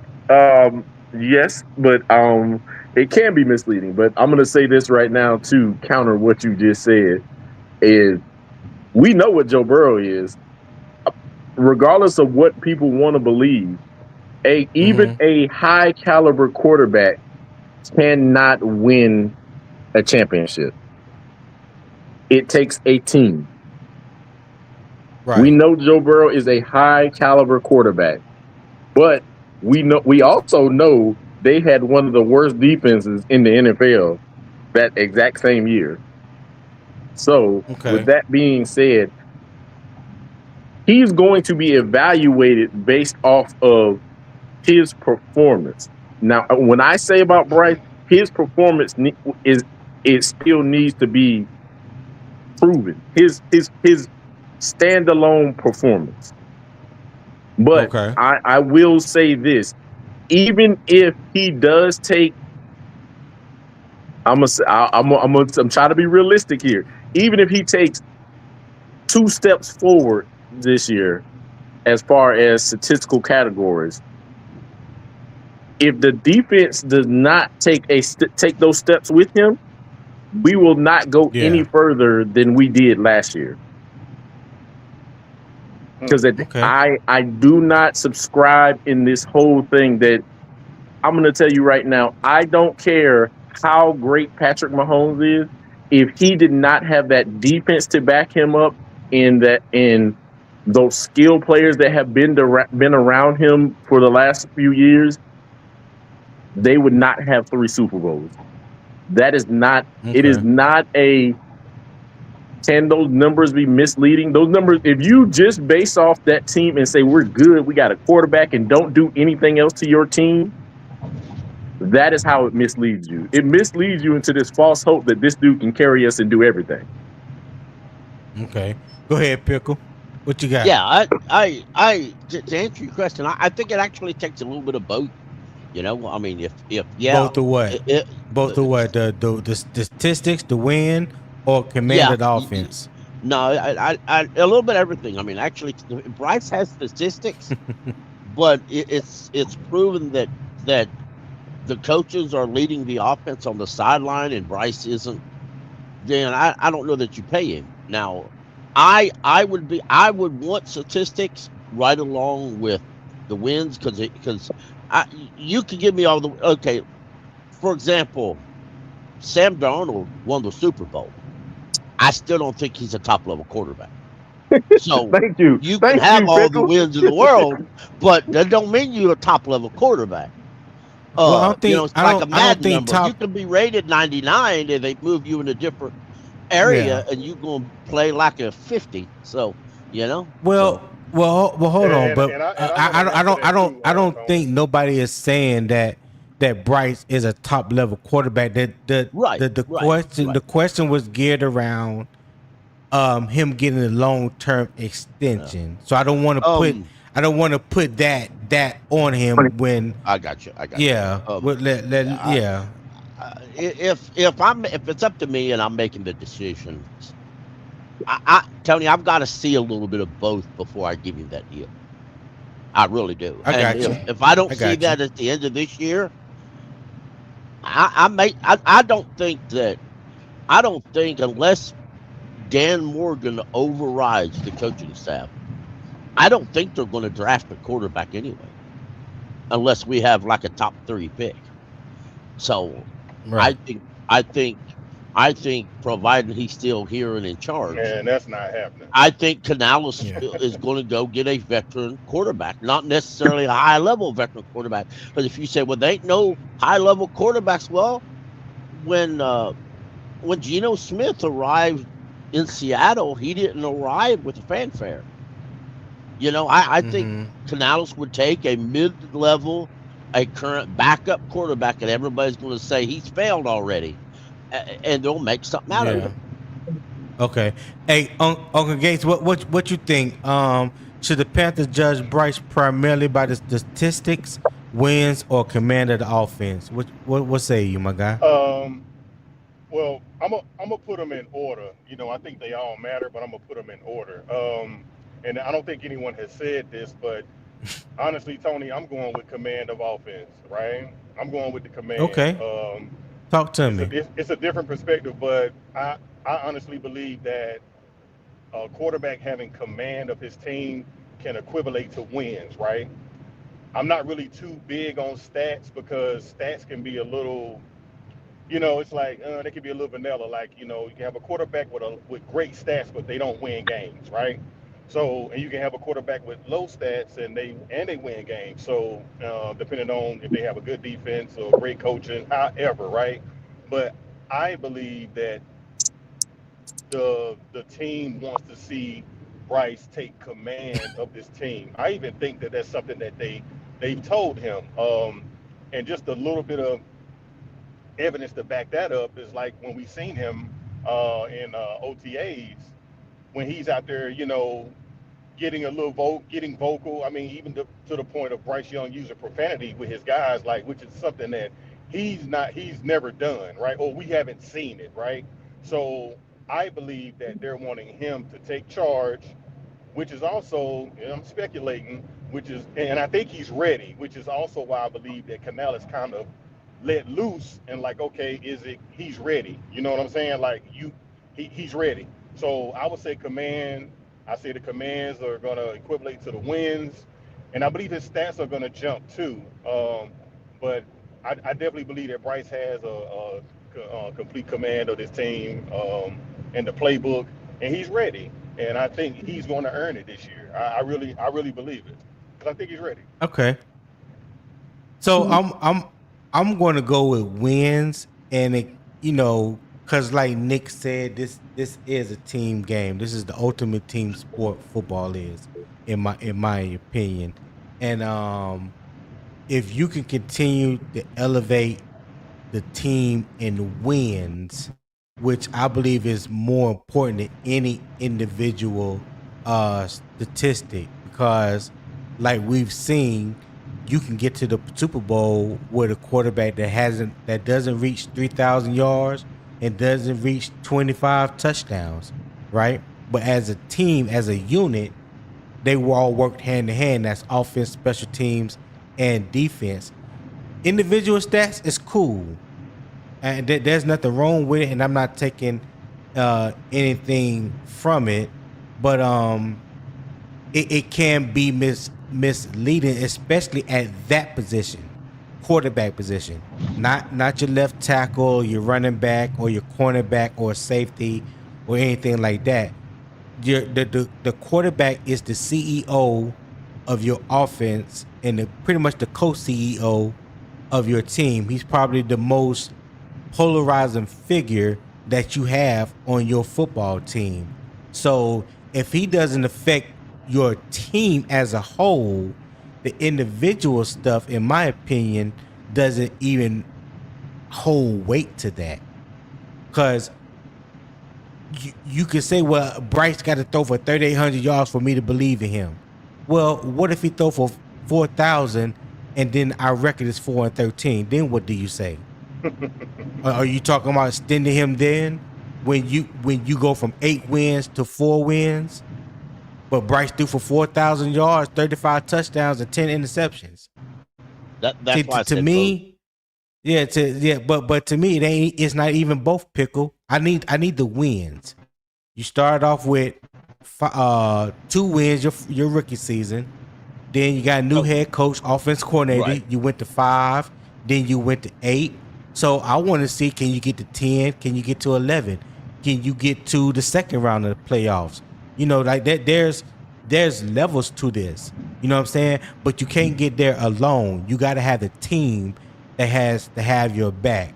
So that's why I put it more on wins than the statistics.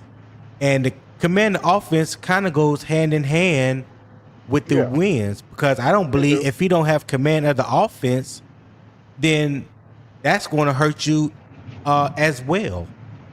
So And see, Tony, that's why I said the command, right? Because sometimes there are a lot of teams, and from a lot of platforms that spoke on it. Sometimes the wins are, hell, let's take Houston for example. Sometimes the wins are solely based off of the defense. The offense can look good, but with a strong defense, it can kind of overshadow what the offense is doing. So That's why I say the command. Like, and you said, like you said, they go hand in hand. Me personally, I just feel like, if a quarterback is playing, mistake-free ball, and he's demanding, excellence from his team, I believe that can personally help lift them up to get wins as well. You know what I'm saying? Like that, uh, just just the commanding guys like, hey, I need you guys to catch the ball. Like if I throw it to you, I need you to catch it. Like, and being vocal about that and talking to his offensive line, like, hey guys, like you wasn't where you were supposed to be. Like that command, like it just puts guys like some of the best quarterbacks, the Peyton Mannings, Right. the Brett Favres, the Drew, Tom Drew Brady's, like. Brees. Well, Drew Brees was a good quarterback. He was a damn good quarterback. I'm just saying, like when those guys come to the sideline and they speaking to their offense, they're demanding that, right? Like to me, that it's not just on Right. the field; it's on the sideline. It's the things that we don't see as well. The where a receiver for Tom Brady, it's like, man, I got to catch his ball. If he throw it to me, I got to catch it because that's how much command he has on that offense. And that can equivalent to wins, catching the ball, a minute to go. We've seen it all the time with some of the greats.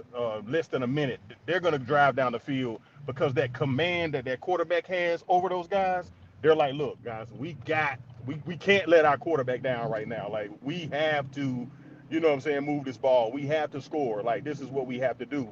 So, and that's why I say it can equivalent to wins because just of sheer like, hey, we cannot let this guy down. He knows the plays. He's commanding the offense. I mean, damn, we got to get this win for him. You know what I'm saying? So I'm with you too Right. though with the wins, but that command, just the kind of person I am, it just does something for me when people, just run through a brick wall for you, and they're not gonna do that for just some, a quarterback flying by the seat of his pants, that just, like he's just out there like, Can I, you can know. I, whenever y'all done, can I say something about what y'all saying? Yeah, go ahead, brother. Go ahead. Yeah.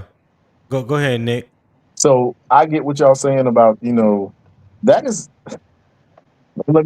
don't let me take away from what y'all saying. I understand what you're saying and I somewhat agree with it and what y'all, but however, that is to me, when you're talking about paying an employee, am I solely going to judge him off of, and this is what I want y'all to understand, solely judge him off of something that we all know it takes a team to do? Okay. Yeah. You understand So what I'm saying? I'm just talking about Yeah. paying an employee. I'm not talking about, I'm not talking about moving the business forward. I'm not talking about anything other than paying an employee. I got you. And Go But you ahead, mean, that's but Pickle. the you way mean, I but do you, look. but do I you take mean? the Hold on, Gates. Hold on. Okay. Go ahead, Pickle. You that was trying to get yeah, in. yeah. I'll come back to you. I'll come back to you, Gates. For sure. I understand, and I mean, you have to look at wins. You do. You have to look at how is he performing in the pocket and how his teammates support him. But Sam, for example, not Sam, for example, Bryce threw for a little over 3,000 this year with 25 TDs and 11 picks. Let's just hypothetically shug them numbers just a little bit, but say he still only throws for 3,000. I'm not going to introduce him to a top tier contract with those numbers. Now, I may give him a contract that's maybe mid level, offer it to him, and then it'll be up to him and his agent. But I'm not throwing him a large contract. I'm not just for somehow I got unmuted. But for that reason, I need to see both. I need to see. I really do need to see wins. But I'm not gonna. If the defense looks trashy, I can't blame it on him.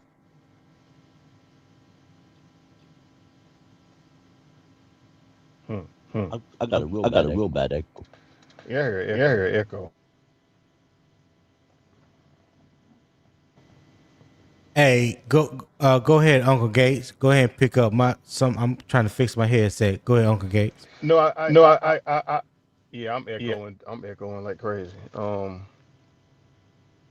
Can y'all hear me? yeah, I can hear you. Okay. Seemed like some people went out. I'm not echoing no more, um, but I wanted to get a little clarification because I don't know who it was that was speaking just now, but they said something about uh when you paying the employee. I want to understand what you were saying by that. Like, what did you mean? Because at the end of the day, the NFL is a business. We have to take emotion out of it. Take emotion Right. out of it. When I am judging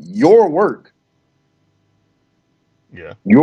just your work. Let's say whatever you do, I don't know what your job is and all that kind of stuff. I'm judging your work. Do you want me to judge you off of my business success or your individual effort to Hey, that Nick, success? hold me down for a second. I gotta fix my headset. Y'all hold me down for a second. Okay. All right. And you said now what now? If you're paying someone, And so just cause, think, cause think let's think about let's think I guess about it's what you. I'm Let's I think guess it's what about I'm you. Whatever saying. your job is, whatever your Yeah. job is, right? Right. I want individual business success. I do Right. want individual business success. But I'm at the end of the day, me paying you or giving you a raise should not be based off of the business success alone. So what order? So what order did you, or what did you say? Statistics or Yeah, wins? I mean, because at the end of the day, statistical categories are going to Okay. are going to be your resume to me, Okay. saying what you bring to the business. Got you. That's what I'm Yeah. saying. I think And that's I what I think that's understand that what I wins. think that's what I missed. I think that's what I missed because I didn't know what your reason was. That's why I was Yeah, like, well, what is he talking about? Okay, I mean that makes sense though. and I get it. that's why I'm saying if you the perfect picture of this is looking at Joe Burrow. We know what Joe Burrow brings to the table. We know what he brings to the table. But we also know that team is trash around him. And we know that he cannot do it by himself. Damn.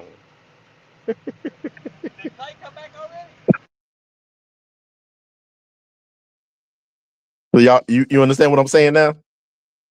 I got you, brother. Mhm. Yeah. So that's all I'm saying. I'm not saying what y'all are saying is irrelevant and stuff like that. I just I'm taking all emotions out of it. I know that we want wins and all that kind of stuff. It's just if I'm judging Bryce Young, I feel like Bryce Young needs to provide a certain level of statistics from by himself for me to be comfortable with paying him any type of money.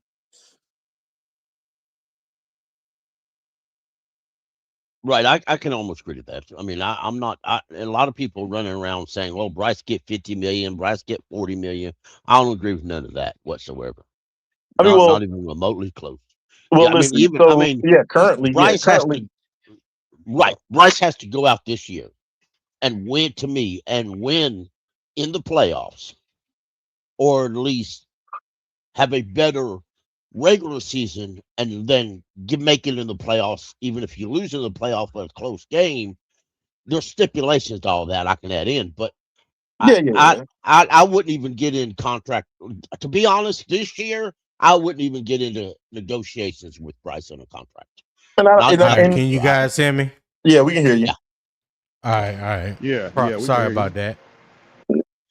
Yeah, Go yeah. And ahead, Pickle. Go ahead. What you were saying? yeah. I wouldn't even get in negotiations with Bryce this year on a contract. I just wouldn't. I need to see. I need to see overall the package. Yeah, you're giving Bryce the contract, not the offensive line, but at the same time, I need to see goodness. I need to see right there. To me, Bryce fits. Bryce is a one system quarterback. He fits a West Coast offense. He doesn't fit anything else. And it's not good or bad. It's just the way he fits. So, he's always going to need a great offensive line around him. There are situations to that. If you're planning, if you're planning to draft your upcoming offensive line, you have to consider that what kind of system he fits when you're moving forward. If you're going to give him a long-term deal, you've always got to plan on having a lead offensive lineman in front of him.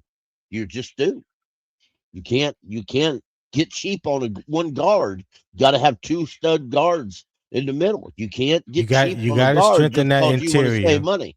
But You listen, can't I'm do gonna that for Bryce Young. say this to y'all. Whether y'all, I'm not comparing him to this man. I'm not comparing him to this man. But there are 2 obvious, quarterbacks of Bryce Young's stature to about 6'1". If you actually go back and look at y'all, if you do not have a strong interior offensive line, they are not successful. That means you can go back and look at Drew Brees. Look at Drew Brees' interior offensive line, and you tell me that this is not the model for shorter quarterbacks. And then you look at here, we have the vice versa. Kyler Murray is trash because they never got that offensive line straight because they thought it was going to be okay because he can run. You can watch it. Hey, real quick, shout out to J Rock, Stick City 994. Said good morning, my good folks. Hey, good morning to you, my guy. Top of the morning. Brother. Thank you for tapping in. Make sure you hit that like button if you haven't subscribed to both channels, Unbiased Opinion Sports Talk and Carolina Armchair GM CJ. Subscribe to both channels. Hey, if you guys, we are a little over 3 hours now. If you are enjoying the content, enjoying the conversation, the debate, the energy, the vibe that we're bringing to you this morning, show support. Click that QR code in the top right corner. There's a link also in the YouTube chat that's pinned for the PayPal. My goal is $25 each day, just a small, simple goal of $25. I greatly appreciate it if you guys help me reach that goal. All right. Also, I'm going to show you, well, not show you, but check out my Patreon channel community as well. Over there, we're getting ready to start ramping up, doing a deep dive when it comes to film breakdown, player analysis, draft analysis for college players, people that we should be looking out for next year upcoming draft. So that's where a lot of that type of conversation is going to go down over there. If you want to be a part of the film breakdown discussion, things of that nature, there's 3 tiers. You got the fan zone, film room access, and debate table VIP. The debate table VIP and the film room access will give you access to the content of the film breakdown and things of that nature. So over there, we're going to watch the Panthers throughout the season. Somebody mute their mic for me if they can. We're going to watch the Panthers throughout the season. Also, we're going to be watching college breakdown on whoever may be your favorite team or favorite player, or if you know somebody that we need to be looking out for. Hey, I can pull the film and we can break that player down as well. And I have some nice tools over there that people that's members of the 2 tiers that I just mentioned will be able to see. So check out the Patreon, man, and I would greatly appreciate you guys' support over there as well. Okay. Who was talking just now? I forgot. Who was talking? Was it you, Pickle? It was you, Nick. No, I think I got my point out. I think they understood what I was saying. Okay, Uncle Gates, what you got? No, it wasn't me. I was I definitely want to add to what you were saying though. With breaking down the film and things like that, I had shouted you out on Unc's channel. I think that's where you was, but I need to link. I need to Yeah. link in with you on that because I actually don't know how to look at film. When you was talking about like breaking down film, like some people just look at Yeah. it and some people actually break it down, and I was like, yeah, I want to be a part of that because I want to understand, breaking down film. You know what I'm saying? I got Yeah. you. I got So you. that's so Well, that's like so that's definitely something I'm gonna be tuned into for real. yeah, well, let me pull up the link to the Patreon real quick. It's in the YouTube description, but only if you go through my channel, well, it's on CJ's too. It's on CJ Okay. too. So it's definitely at the bottom of the YouTube description, but I'm gonna post it right here real quick. And All right. hit me up over there. Heck yeah, man. And like I said, we're gonna ramp it up here shortly because training camp is around the corner.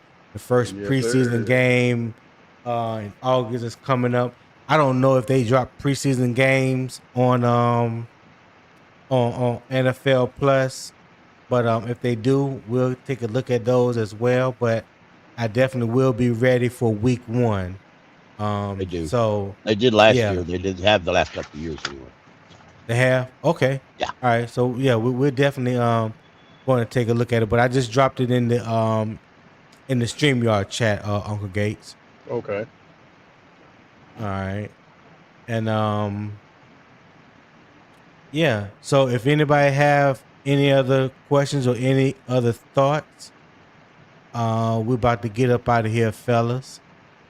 Anybody? Yeah. Uncle Gates, Nick, Pickle. Nah, I'm good, man. I'm good, just brother. glad I got to tune in. Now I know you be up at 7. That's perfect for me, Yes, sir. because I be up. Monday through Friday, dog. I'm here Monday through Friday, 7 a.m. Eastern time. Yes, sir. Definitely. Yes, sir. So tomorrow I'm going to start the series on position breakdowns and battles to possibly look forward to in training camp. And tomorrow we're going to start with the offensive line. All right. Okay. So we're definitely going to. Oh, look. Hey, Uncle Gates, if you don't mind, I'm going to drop you off and I'm going to bring Black yeah, for Ron, sure. a.k.a. Circle, to the panel real quick. All right, no problem, brother. Hey, y'all take it easy.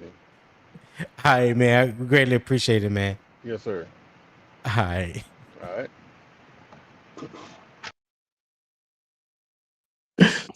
You gonna bring Circle up here. You gonna bring All of right. all Look, of hey, all look, this look, look, generous. look. I come in peace, my brothers. I come in peace. You know what I'm saying? Hey, Now, circle. I was Hey, trying to.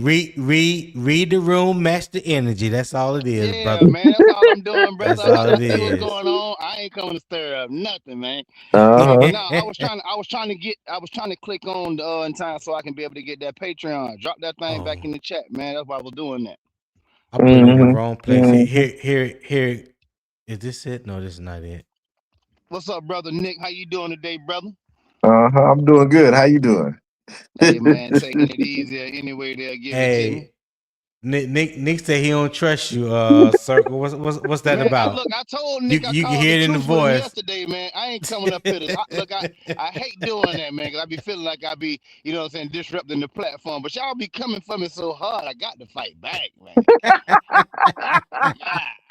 Hey, it's only right. It's only right. You know I'm gonna mess with you, so I expect it in return. Nah, Yeah, it's all love. Ain't no biggie. I'm just messing with you. Yeah, man. I look like I told him earlier. I say, man, my boy Nick up there, man, talking very intelligent today. You must have ate them cornflakes this morning. Big box of cornflakes, no sugar, no bananas. Damn it. Hey, Ryan, what you? Hey, tell about the bananas and the cornflakes, dog. They don't know. They don't even understand. They don't even know, boy. But yeah, I put the link in the StreamYard chat and also put it in the YouTube chat to the Patreon page. So yeah, you guys, I post it every day, Monday through Friday, on all three tiers. I also post Patreon teaser for the free members as well. So yeah, every day I'm posting something that is related to the topic of the day. So yeah, appreciate it if you guys check it out. Tell me what you think, and if you want to become members, I'll greatly appreciate that. Greatly appreciate that. Yeah, for shit show, man. Yeah, because I was saying that same thing Uncle Gates was saying, like, I want to be able to look at them film and break that shit down the same way. You know what I'm saying? Because that's why you don't really hear me getting into in depth with these conversations. Because I Yeah. really don't put that much energy into that. You know what I'm saying? Because Right. I've never had the knowledge of it. You know what I mean? So Right. I'm look, y'all are my ESPN. You know what I'm saying? Y'all are all them different big platforms. That's what I get from y'all. So you know what I mean? I take what y'all say, you know, especially Nick, I take what he say with a grain of salt. But at the end of the day, man, y'all be so informative, man. I got to tune in all day, every day. Nick So out y'all here keep catching it up, strays. man. And I know, straight up Macaroni straight. Tony. There it is. And Macaroni Tony, man, hey man, you got some good stuff going on over here, man. You know, I just want to Hey salute man, you, I brother. appreciate it, man. I appreciate it. Hey, appreciate that love, man. Hey, I try to do things the way only the way that I know how to do it, man. Because I've been playing this game since I was 6, 7 years old, following this game, in love with this game, and I just view the game differently. I have family members that have played in the NFL. One was my idol. Growing up, I was a Cowboys and Florida State fan because my idol went to Ooh, Florida State and played so for the you're a cowboy at Cowboys. heart. I feel you. You're a No, cowboy at heart. well, I guess I guess you could say that deep down, my first love was the Cowboys because that's what I knew. You know what I'm saying? Okay. So, All right. um, people that I know, my childhood friend, who I'm not going to mention right now till I get him up on the channel. But he was offensive coordinator in the NFL for a number of years, college head coach and a college coordinator. So yeah, that's I have been around people that have viewed the game differently, so that's why I learned it, and that's why I picked it up from. And so yeah, I've always looked at the game differently. Um, and if I could share my knowledge of what I know, and I don't know everything, full disclosure, I definitely don't know everything, but if I could share what I do know, and you could benefit from it, and it can help you, then that's what I want to do. You know? Well, that's good, man. I just want to let everybody know, Yeah. man. Thank y'all for tuning in to Very, Very Biased Opinion. You know what I mean? And you just keep you keep on doing your thing, bro. I'm gonna keep tuning in to you. Oh. Oh God, I knew he can't help himself. I Well, knew you've he been can't help calling me himself. Black Ron since I've been in the chat, so I got to throw my shit. See what I'm saying? Look, I'm the victim, man. I want everybody to know this shit, man. Dino Bravo is the fucking victim, man. And my clap. Well, on that, I have to leave. Okay. I am not. I am not. All right, Pickle. I gotta leave anyway. But y'all have a good one. Okay. Appreciate All you. Yeah. right, Pickle. Good talking to you, man. All right, Piggy. Y'all over here talking about you a victim. You ain't no victim. Ain't no See, damn there it goes. victim. Look, I'm not trying to turn this. This is a good conversation. Let's not Yeah. direct this conversations towards Dino Bravo. You know what I'm saying? You know what I All we mean? know, Because this all is I not the know is that Dino you ain't no Bravo show. victim. I'm a victim for Yeah. damn sure. I'm a victim, brother. All Yeah. right, Dino. Before we was about to get ready, we was about to get out of here, but I'm gonna ask you one question because I know you've heard the conference. Because we've had this conversation on Unk channel. I know we've had I've been in part of the conversation on PPP channel and on Twan Don channel.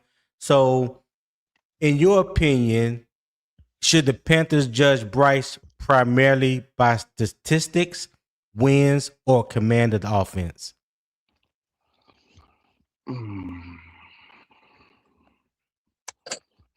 Damn. Don't get speechless now. No. I would. Me personally, I would say the command of the offense. Okay, You know why what I is mean? that? Just because, like, you know, He can't. Oh shit. Yeah, that cricket If he can't get that first part right cutting with the out on commanding you. of the offense, then shit, the stats. Motherfucker. No, but like I said, man, if he can't command the offense, then we might as well go ahead and kill the goddamn statistics. Cause shit, you know what I mean? I think you got to have that to get that. You know what I mean? That's true. If That's you ain't true. got no continuity with your players, you know what I mean? You ain't got the command of the offense, shit, you ain't getting much out of it. That's true. That's just the way I look at it. Look at you, God, dog. Hey, Man, Circle, look, man, coming up with some good conversation. Let me find out. Look, man, I can do it if y'all drag it out, man. You know what I'm saying? All you gotta do is ask for it. You ask and you shall receive, brother. Already. Which, Nick, you already answered this question. Hey, y'all fellas got anything else, man, before we get out of here? I just want everybody to know that Circle is not a victim. Man, here we go. Nobody that diabolical can be a victim of anything. Look. See, the devil is playing today, man, and I ain't Don't let him win, Circle. Don't let him win, Circle. You know what I'm saying? I'm not gonna let him win today, man. Y'all just remember. Oh man. Y'all just remember. Today I'm gonna be quiet. I'm gonna mind my business because I'm pretty sure I'm gonna be on another platform with Circle. And y'all just remember this. You already know. You remember this. Somebody tried to make I ain't gonna throw them out under the bus, but somebody tried to make me start with you today, brother. And look what I did. Look, didn't I tell you I waved the white flag and I called the truce with you yesterday? It was probably I'm a man of my word. I'm a man of my word until a nigga take a bone off my plate now. It was probably SC Panther boy. Look, I will not confirm or deny the answer. You know what I'm saying? It was probably SC. Jermaine talking about Tony's line ass is your ESPN question mark. Shut your black ass up, Jermaine. All right, fellas. I'm gonna go ahead and hit my closing statement real quick. Mm-hmm. So Dan Morgan builds the roster. Dave Canales coaches the roster. Brandt Tilis helped determine whether the Panthers can afford to keep their roster together. Anybody can spend money for one offseason. Anybody can create excitement by signing recognizable players. The difficult part is building a team that can win now without damaging its ability to win later. Carolina is attempting to move from building to contending to sustaining. That next step will depend on drafting well, developing young players, retaining the right core pieces, and making the correct decision on Bryce Young. The money behind the football plan does not guarantee success, but when the money and the football evaluations work together, that is how a team gives itself a chance to contend year after year. All right. Thank you for tuning in. Hey, I hope everybody enjoyed the show. If you did, share it with a friend or a family member. And don't forget to hit that like button on your way out. Subscribe and turn that post notification bell. Select all so you'll be made aware each and every morning when I go live. That is Monday through Friday, 7 a.m. Eastern time. I will be the voice that you first hear in the morning. All right. If you want even more, considering becoming a member on Patreon and subscribing to the YouTube channel. You can check it all for all the links in the YouTube description. All right. So I appreciate it. I'll catch you guys next time. And until then, keep pounding.